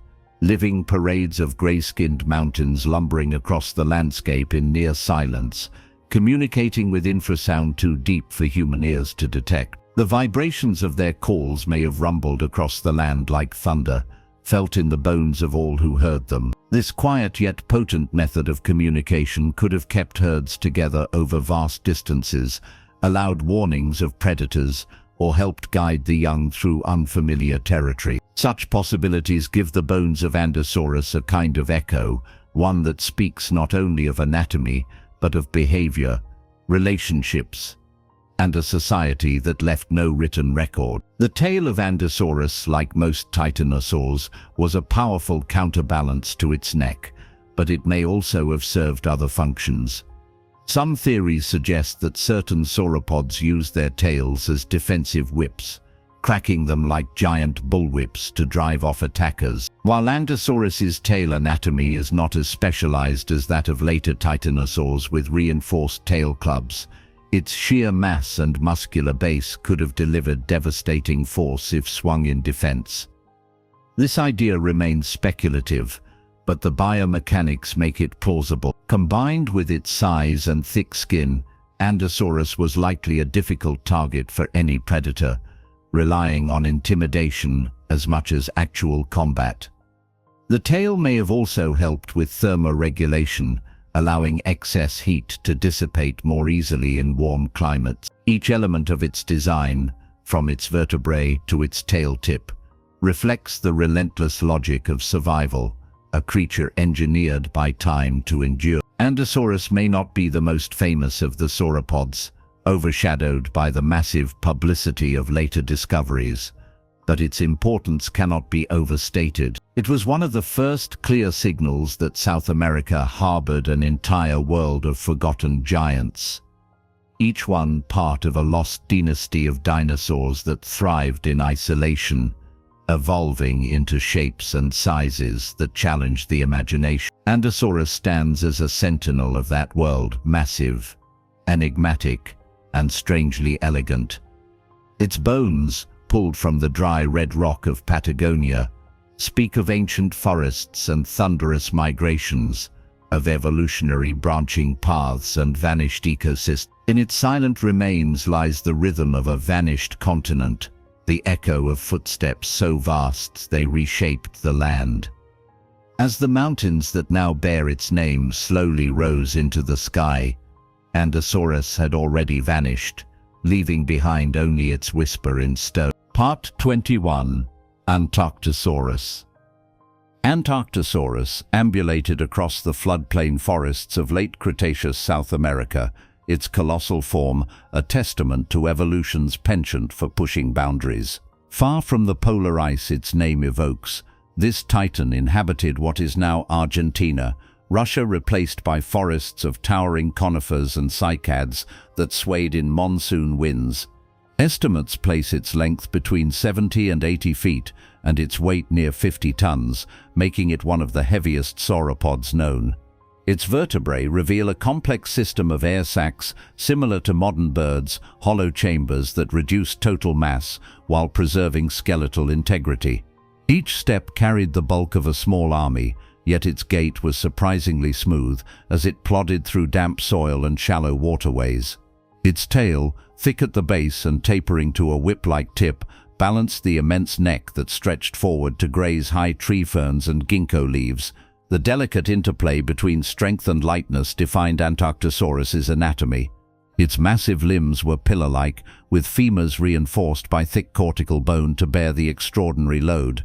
Yet those very bones contained intricate internal lattices, optimizing strength while minimizing weight. The pelvis, broad and reinforced, provided a sturdy anchor for muscles that propelled its immense body, and the shoulder girdle was equally robust to support its sweeping neck movements. This balance of robustness and pneumaticity allowed Antarctosaurus to achieve a slow but steady pace, traversing hundreds of meters each day in search of the billions of calories required to sustain its huge frame. Fossilized trackways preserve these footfalls in stone, showing evenly spaced impressions that record both the rhythm of its walk and the consistency of its stride. The diet of Antarctosaurus likely consisted of a wide range of plant matter, from low grazing of ferns to high browsing of conifers reaching 60 feet into the air. Its toothless front jaws were edged with a binding beak that grasped and stripped foliage, while its rear teeth, spoon-shaped and tightly packed, ground plant fibers into digestible pulp. Its enormous gut chamber, the largest of any known dinosaur, functioned as a fermentation vat, host to specialized bacteria that broke down cellulose over days or weeks. Ingested plant matter mingled with gastroliths, stones swallowed deliberately to aid grinding, turning the food into nutrient-rich mush that fueled growth, movement, and reproduction in a world where each mouthful mattered. Socially, Antarctosaurus may have moved in herds, though evidence remains fragmentary. Multiple individuals found in close proximity at some dig sites hint at communal activity, whether that be nesting grounds or seasonal gathering spots. Such herding behavior would have offered protection to juveniles and facilitated mating displays or territory marking. Visual signals, such as synchronized head raises or tail sways, combined with low-frequency rumbling vocalizations, may have coordinated these magnificent herds. In such gatherings, the ground would tremble under thousands of tons of bone and muscle, each resonating call rolling across the floodplains and stirring the undergrowth. Bones of Antarctosaurus show signs of healed injuries and diseases, from stress fractures in tail vertebrae to arthritic changes in limb joints. These tell a story of a life marked by both resilience and vulnerability. Healed bite marks indicate encounters with large predators, possibly titanic abelisaurids that roamed the same regions. In those encounters, young or injured adults may have fallen prey to cunning carnivores, yet the majority survived such trials, their healing bones a testament to robust immune systems and advanced reparative physiology. It is remarkable to consider that an animal so immense could recover from such damage, each healed scar a testament to survival against the odds. The habitat of Antarctosaurus was subject to dramatic shifts. Volcanic ashfalls from nearby eruptions blanketed the plains, cropping vegetation and forcing herds to migrate. Monsoon deluges turned dry flats into marshes, and periodic wildfires reshaped plant communities. In response, these giants likely embarked on seasonal migrations spanning dozens of kilometers, seeking fresh pastures and reliable water sources. Sediment layers containing their trackways alternate between flood deposits and drier sands, mapping ancient journeys that echo their relentless search for sustenance. Each pressed footprint is a high-resolution record of climate cycles and ecosystem resilience. Paleontologists continue to debate the exact position of Antarctosaurus within the Titanosaur family, as its mosaic of primitive and advanced traits defies simple classification. Some argue it represents an early branch of titanosaurs before they reached their Cretaceous peak, while others see it as part of a yet unidentified South American lineage that evolved in isolation. Its remains, though incomplete, reveal a creature combining ancient sauropod features with innovations found only among the last surviving lineages. In this sense, Antarctosaurus stands as a living link between the Jurassic giants and their final Cretaceous descendants. In the annals of paleontology, Antarctosaurus is a reminder that Earth's history holds boundless mysteries. Its fossils, scattered across distant plateaus, tell a story of size and adaptability, of survival in a changing world, and of evolution's capacity for both grandeur and subtlety. Each vertebra, each limb fragment, is a piece in a puzzle that stretches from deep time into the present, requiring careful excavation and imaginative reconstruction. And in every measured step of its long-ago plodding feet, there echoes the whisper of a titan who once reigned at the edge of the ancient seas. Part 22. Poseidon.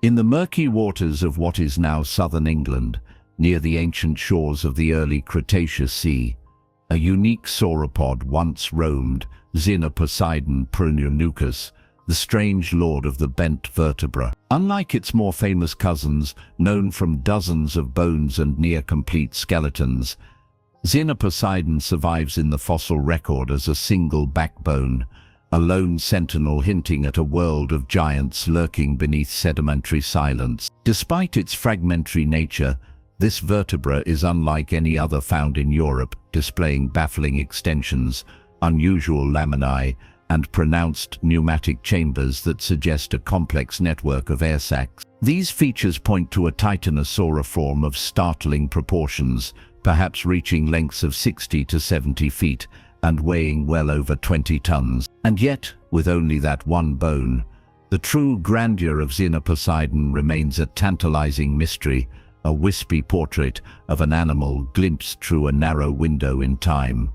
The discovery of Poseidon's vertebra was an event that both exhilarated and perplexed paleontologists. Unearthed from the Oxford Clay Formation, an expanse of stiff grey mudstone deposited some 140 million years ago, the bone emerged from layers known to preserve marine reptiles and small dinosaurs. Its finder recognized immediately that this was no plesiosaur or ichthyosaur vertebra. The centrum was deeply concave on one side, bordered by thick ridges and perforated by elaborate pneumatic openings unseen in contemporaneous species. Additional laminae branched out like support beams, cradling air spaces and suggesting a massive neck vertebra that bore far more weight than a typical sauropod of the period. Comparisons to larger titanosaurs suggested that this alien bone belonged to a giant that wandered along coastal plains and estuaries, feeding on conifers and early flowering plants while waves lapped nearby. Anatomical analysis of that single vertebra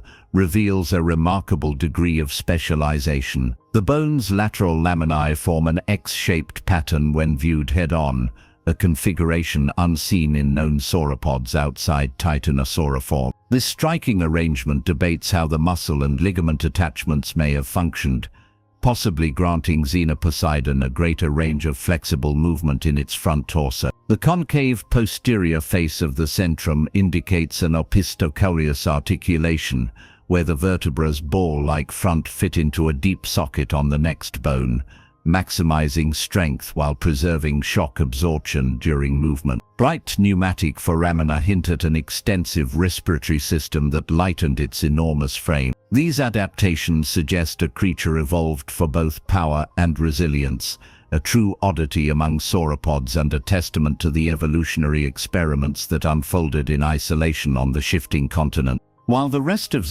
Poseidon's skeleton remains lost to time, paleoenvironmental clues paint a vivid backdrop. The Oxford Clay Formation, once a lagoonal sea, drew nutrients from rivers draining the rising land to the north. Lush swamps and fern thickets fringed the coast, feeding herbivores both small and gigantic.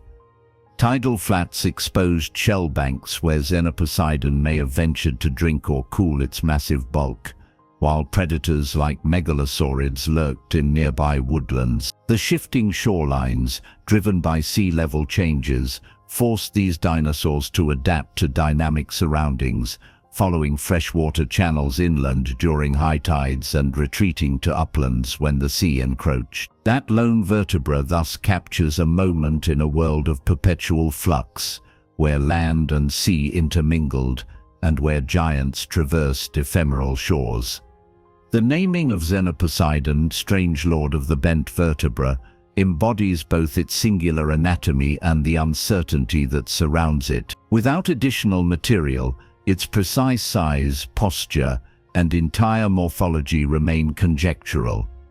Paleontologists have proposed that it may belong to a previously unknown branch of titanosauriforms or represent a late surviving lineage of brachiosaurids with convergent to pneumatic adaptation. Each hypothesis carries implications for sauropod dispersal, whether steps of land or island chains allowed these giants to cross marine barriers, or whether parallel evolution produced similar vertebral features in separate lineages. Xenoposeidon stands at the crossroads of these debates, a symbol of how a single bone can challenge established narratives and force fresh examinations of how dinosaurs spread across ancient Europe. The rarity of Xenoposeidon's remains raises questions about its abundance and lifespan.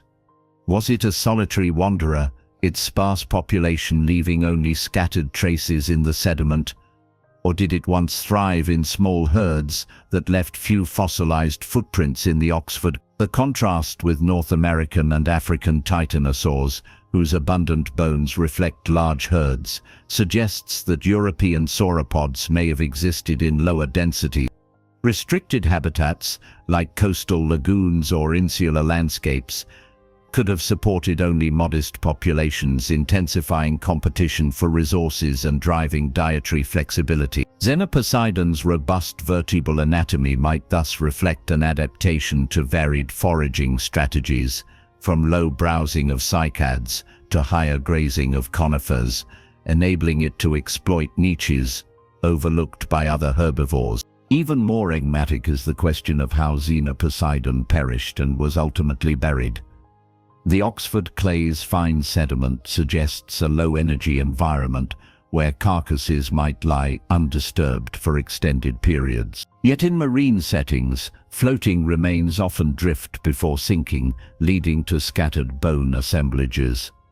The pristine condition of its vertebra hints that it was rapidly covered, perhaps by a sudden mudflow, protecting the delicate laminae from erosion. That preservation provides paleontologists with a rare opportunity to study the subtle details of its anatomy, details that might have been lost in coarser sediment. Each groove and opening carved by pneumatic cavities tells a story of both death and preservation, of biological praxity locked in stone for millions of years. Xenoposeidon also invites reflection on the fragility of the fossil record. For every bone uncovered, countless others vanish to decay or erosion. Its discovery underscores the importance of meticulous fieldwork and the serendipity that accompanies scientific exploration. It reminds us that even well-studied formations can harbor surprises, and that the history of life on Earth is written in innumerable isolated fragments. Each new find reshapes our understanding, inviting skepticism of established theories and inspiring the search for missing pieces. In the case of Xenoposeidon, that single vertebra transcends its incomplete context to become a cornerstone of European sauropod research, a stark reminder that nature's stories are rarely fully told. In the final reckoning, Xenoposeidon stands as both enigma and inspiration. It embodies the vast diversity of sauropod evolution, revealing how giants adapted to varied climates, terrains, and ecological pressures. Its unusual vertebra pulses with questions about respiratory systems, locomotion, and phylogenetic relationships. And although much remains unknown, its skull, limbs, tail, and full ecological role, a single bone speaks volumes.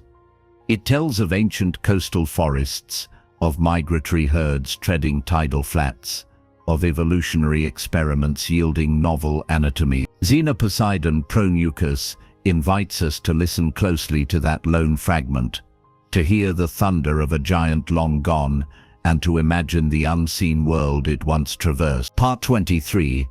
Laparantosaurus.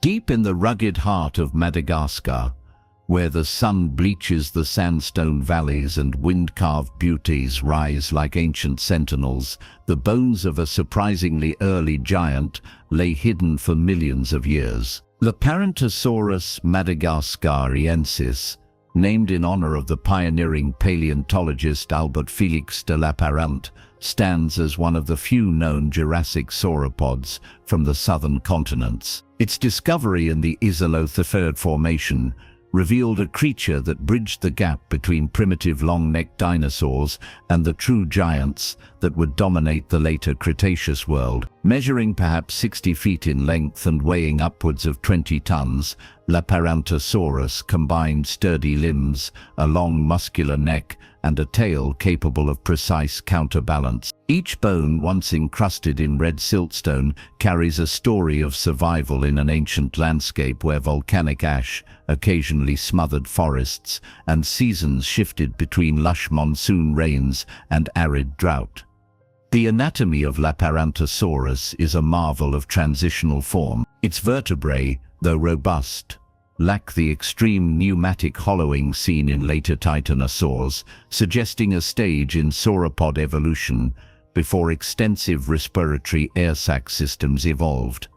Instead, the bones display shallow cavities and thick struts, a compromise between strength and lightness. Its limb bones are thick and columnar, with wide articular surfaces that indicate powerful musculature anchoring to massive tendons. The pelvis flares outward in sweeping proportions, creating a stable platform to support visceral organs and a voluminous gut required for fermenting coarse plant material. This combination of primitive and advanced features makes Laparantosaurus a key snapshot of sauropod evolution, embodying both the simplicity of early Jurassic lineages and the budding innovations that would pave the way for the colossal titanosaurs of the Cretaceous. Laparantosaurus inhabited a world far different from Madagascar's present day. The Isolothotheriid beds correspond to an environment of braided rivers winding through gallery forests, interspersed with open floodplains dotted by cycads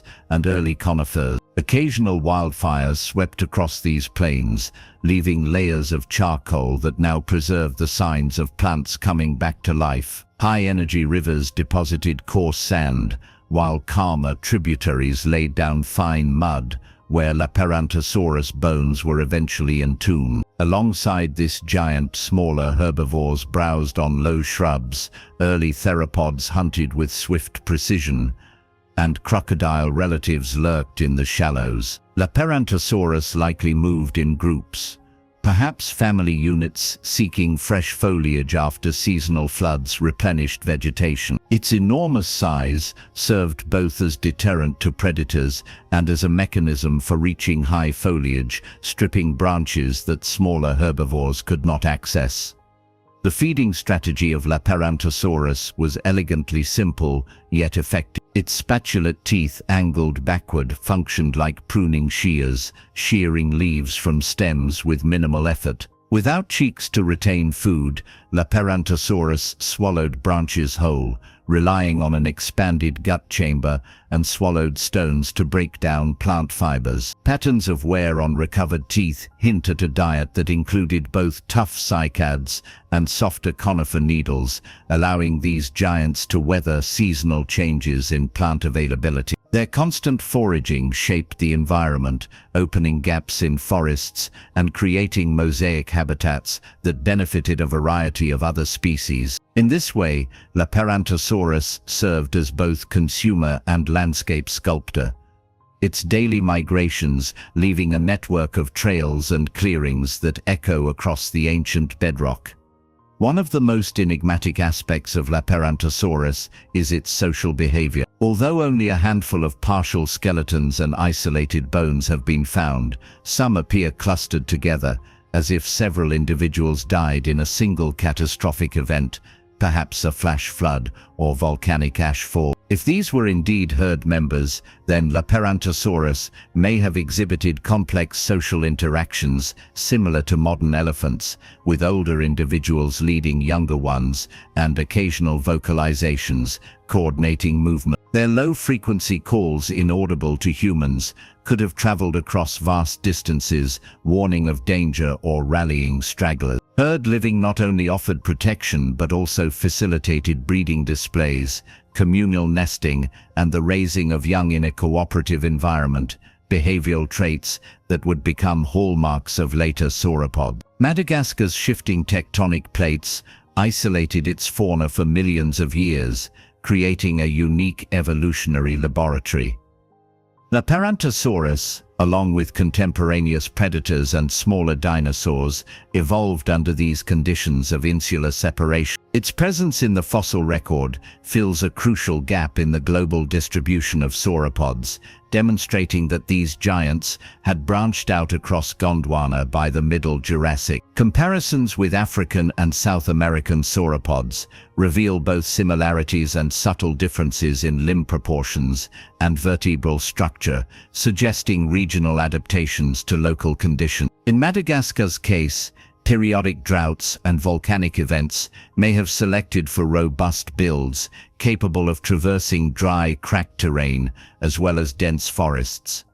The story of Leparantosaurus's discovery is itself a testament to the perseverance of paleontologists. Early expeditions encountered fierce vegetation, remote terrain, and logistical nightmares, yet each fragment of bone brought a surge of excitement. Field teams chipped away at hard siltstone under scorching sun, uncovering vertebrae encrusted in iron oxide that took hours to prepare. With each cleaned bone, researchers refined their understanding of sauropod evolution, revising phylogenetic trees and redefining the timeline of giant dinosaur dispersal. These painstaking efforts remind us that science often advances through incremental revelations, each new specimen a thread in the tapestry of life's history. Despite over a century of study, many questions about Leparantosaurus remain unanswered. No complete skull has been found, leaving its exact feeding height and dietary specialization speculative. The full extent of its range across Madagascar is unknown.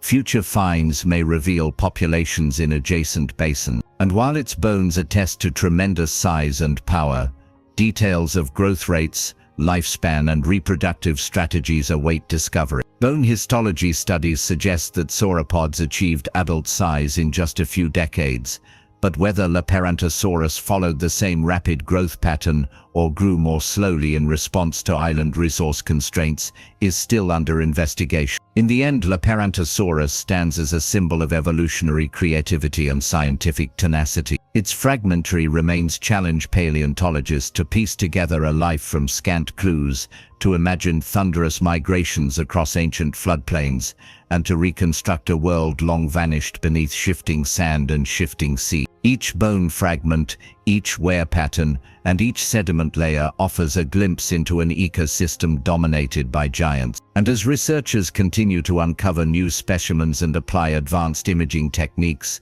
the silent valleys of Madagascar may yet reveal more of the strange lord of the bent vertebra, further illuminating the early chapters of sauropod evolution. Part 24. Austroposeidon. Austroposeidon magnificus strode through the lush floodplains of southern Brazil some 80 million years ago, its colossal form casting a long shadow beneath a canopy of towering araucaria trees. This newly recognized titan of the late Cretaceous hailed from the Presidente Prudente Formation, where seasonal rivers meandered across broad plains, carving channels through fern-spangled undergrowth and cycads that rose 5 meters high. Its name, Southern Heavyweight, captures both its grandeur and its geographic isolation, deep within the ancient supercontinent of Gondwana. Known from a remarkably well-preserved series of vertebrae and pelvic bones, Austroposeidon stands among the largest sauropods ever discovered, rivaling the massive Argentinosaurus and Patagotitan in sheer scale, with estimates suggesting lengths approaching 30 meters and weights exceeding 40 metric tons. The backbone of Austroposeidon reveals a masterclass in pneumatic architecture. Each dorsal vertebra is pierced by vast air chambers that lighten the skeleton and connect to extensive lung diverticula, creating a bony latticework that provided rigidity without crushing weight. These adaptations allowed it to maintain a neck spanning nearly 12 meters, sweeping across the treetops in slow but deliberate arcs. Musculature, anchored on the broad neural spines, powered subtle vertical and lateral movements, enabling this giant to feed on foliage inaccessible to other herbivores. The curvature of its cervical vertebrae suggests a graceful S-shaped neck posture, poised between low grazing and high browsing, a living crane that sifted plant matter with surgical precision. Australoposeidon's limbs were monumental pillars. The humerus and femur bones, each the diameter of an adult human's torso, reveal a cross-section of thick cortical bone designed to resist immense compressive forces.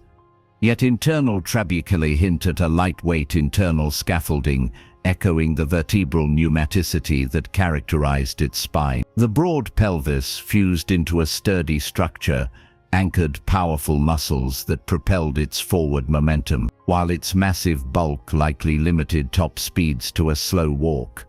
The energy-efficient design of its limbs and respiratory system suggests that Australoposeidon could cover significant distances in search of new feeding grounds, migrating along river corridors as seasons waxed and waned. The diet of Australoposeidon encompassed a diverse array of plant life. Stable isotope analysis of co-occurring dinosaur teeth suggests that these giants consumed both C3 and emerging C4 vegetation, possibly taking advantage of early grasses alongside canopy ferns and conifer needles. Its spoon-shaped teeth, arranged tightly in dental batteries, ground fibrous material with surprising efficacy, augmented by gastroliths swallowed to aid digestion. Each bite stripped branches bare and reshaped the forest structure, creating light gaps that fostered undergrowth and benefited smaller herbivores and early mammals. In this way, Australoposeidon functioned as an ecosystem engineer, sculpting its environment with every careful sweep of its neck and every deliberate step. Fossilized trackways attributed to Australoposeidon reveal parallel footprints from individuals of varying sizes, suggesting possible herd behavior. Adult prints 5 feet across mark the main trail,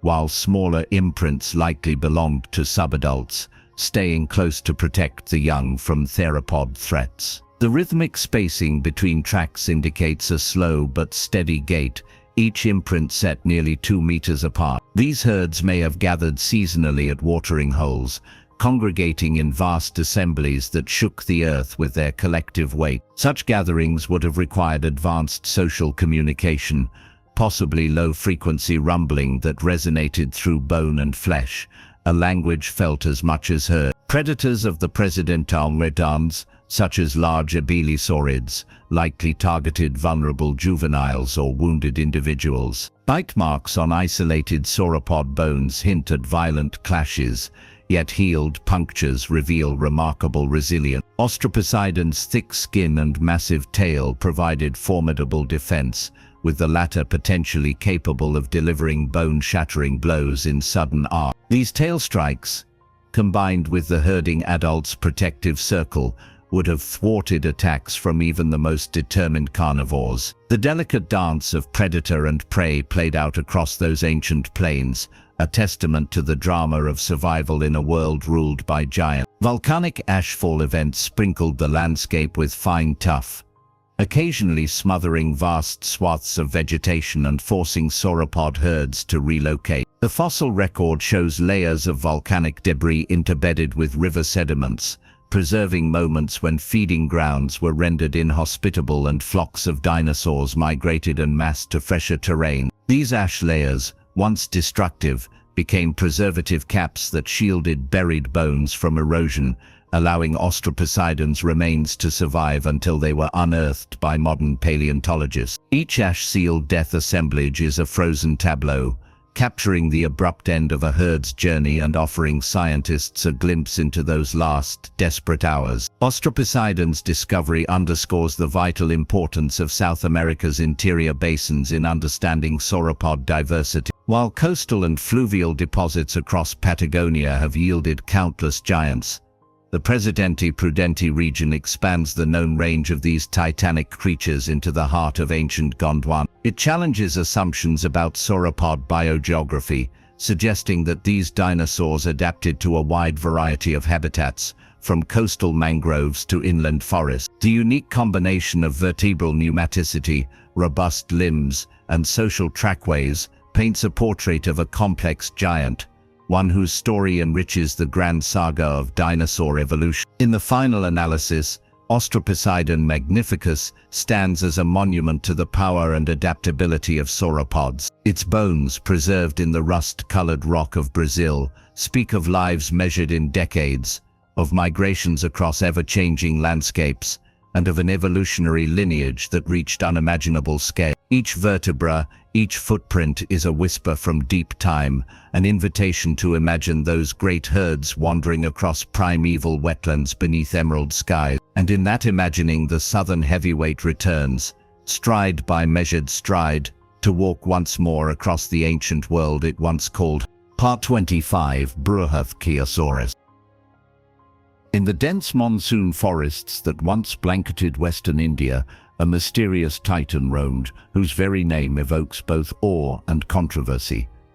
Brahothiasaurus matliae. Scarcely more than a handful of weathered fossils collected in the 1970s from the Kalamadu Formation near the coastal plains of Tamil Nadu hint at an animal so immense that it pushed the boundaries of plausibility. Estimates based on fragmentary limb elements and vertebral remains place its length at upwards of 30 meters, possibly exceeding 40, and its mass somewhere between 80 and 100 tons, numbers that defy easy comparison even among the giants of South America. Each shattered bone carries the echo of an animal unlike any other, a creature that inhabited a world of swirling cyclones, torrential rains, and labyrinthine waterways, where only the most colossal could traverse the soggy ground without sinking into the mud. The partial fossils of Brahothiasaurus consist primarily of a femur so large that its circumference would have dwarfed the torso of a modern elephant,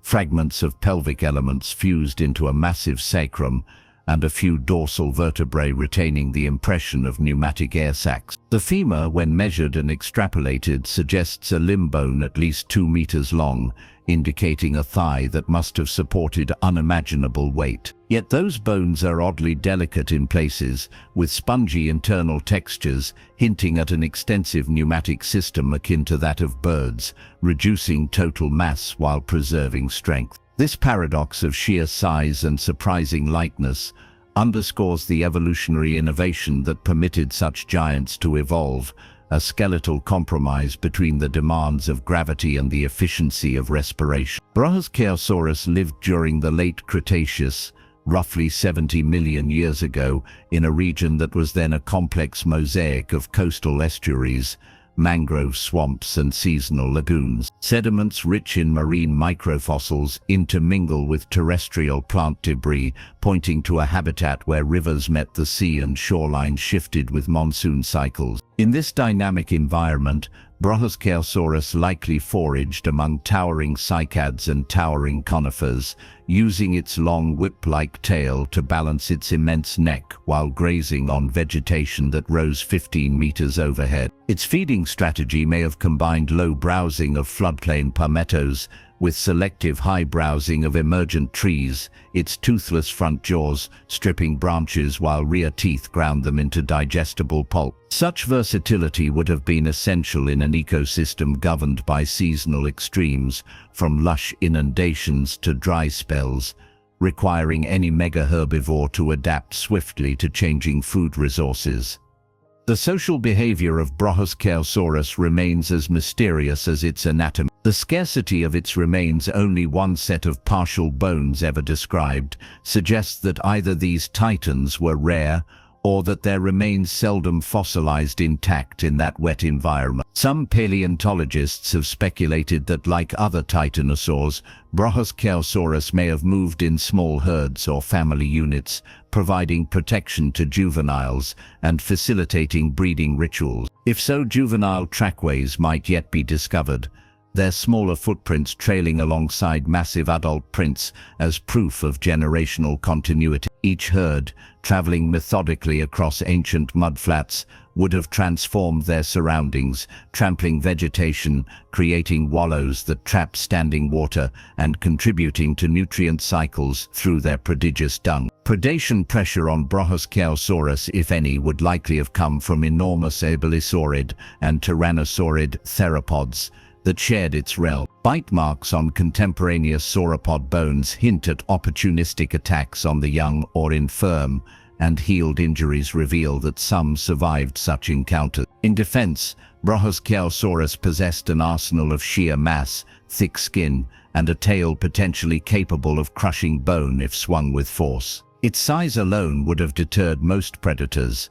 Even the hungriest carnivore would have thought twice before challenging a fully grown specimen. In this deadly dance of predator and prey, Brachiosaurus stood as a living fortress, its body a testament to evolution's capacity for extreme gigantism. One of the most persistent controversies surrounding Brachiosaurus lies in its preservation or lack thereof. Shortly after the initial excavation, monsoon floods and shifting sands reportedly washed many of the fossils away, and subsequent attempts to relocate them proved unsuccessful. Critics have questioned whether the bones ever truly existed or were misidentified chunks of petrified wood or sandstone. Yet detailed photographs and field notes document the femur's unmistakable curvature and texture, leaving little doubt that a genuine titanosaur once walked those shorelines. The loss of the original material underscores the fragility of the fossil record, where a single rainstorm can erase evidence of Earth's deep past,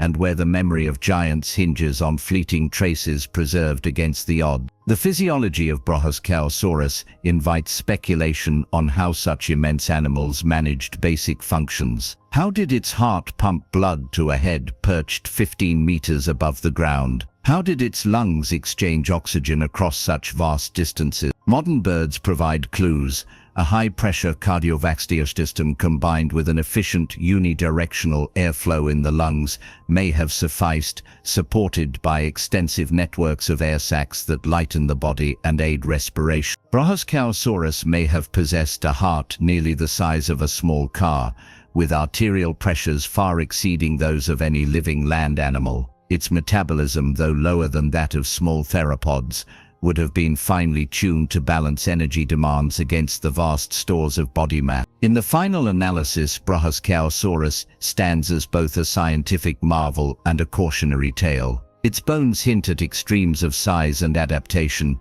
yet its disappearance from the fossil record reminds us of the incomplete nature of paleontology. Each fragment of thigh bone offers a glimpse into a world of behemoths, while each missing piece underscores the challenges of reconstructing life on an ever-changing planet. As new technologies emerge, ground-penetrating radar, drone-based surveys, and improved imaging techniques, paleontologists may one day rediscover those lost bones, confirming or revising our understanding of this colossal giant. Until then, Brachiosaurus remains a phantom titan, a whisper of immense power etched in vanished mud, its story precariously balanced between revelation and oblivion. And so Brachiosaurus matlii occupies a unique place at the apex of dinosaur lore. It embodies the sharp boundary between wonder and uncertainty, reminding us that Earth's history is rife with astonishing marvels that time may yet conceal or reveal. Its partial remains have ignited debates about size limits, physiology, and paleogeography, and they continue to challenge our conceptions of what is possible in the natural world. In the swirling mists of prehistoric monsoon nights, if only we could hear them, Brachiosaurus would trudge through the undergrowth, its footsteps a slow thunder that reshaped the land and forever altered the boundaries of life's ambition.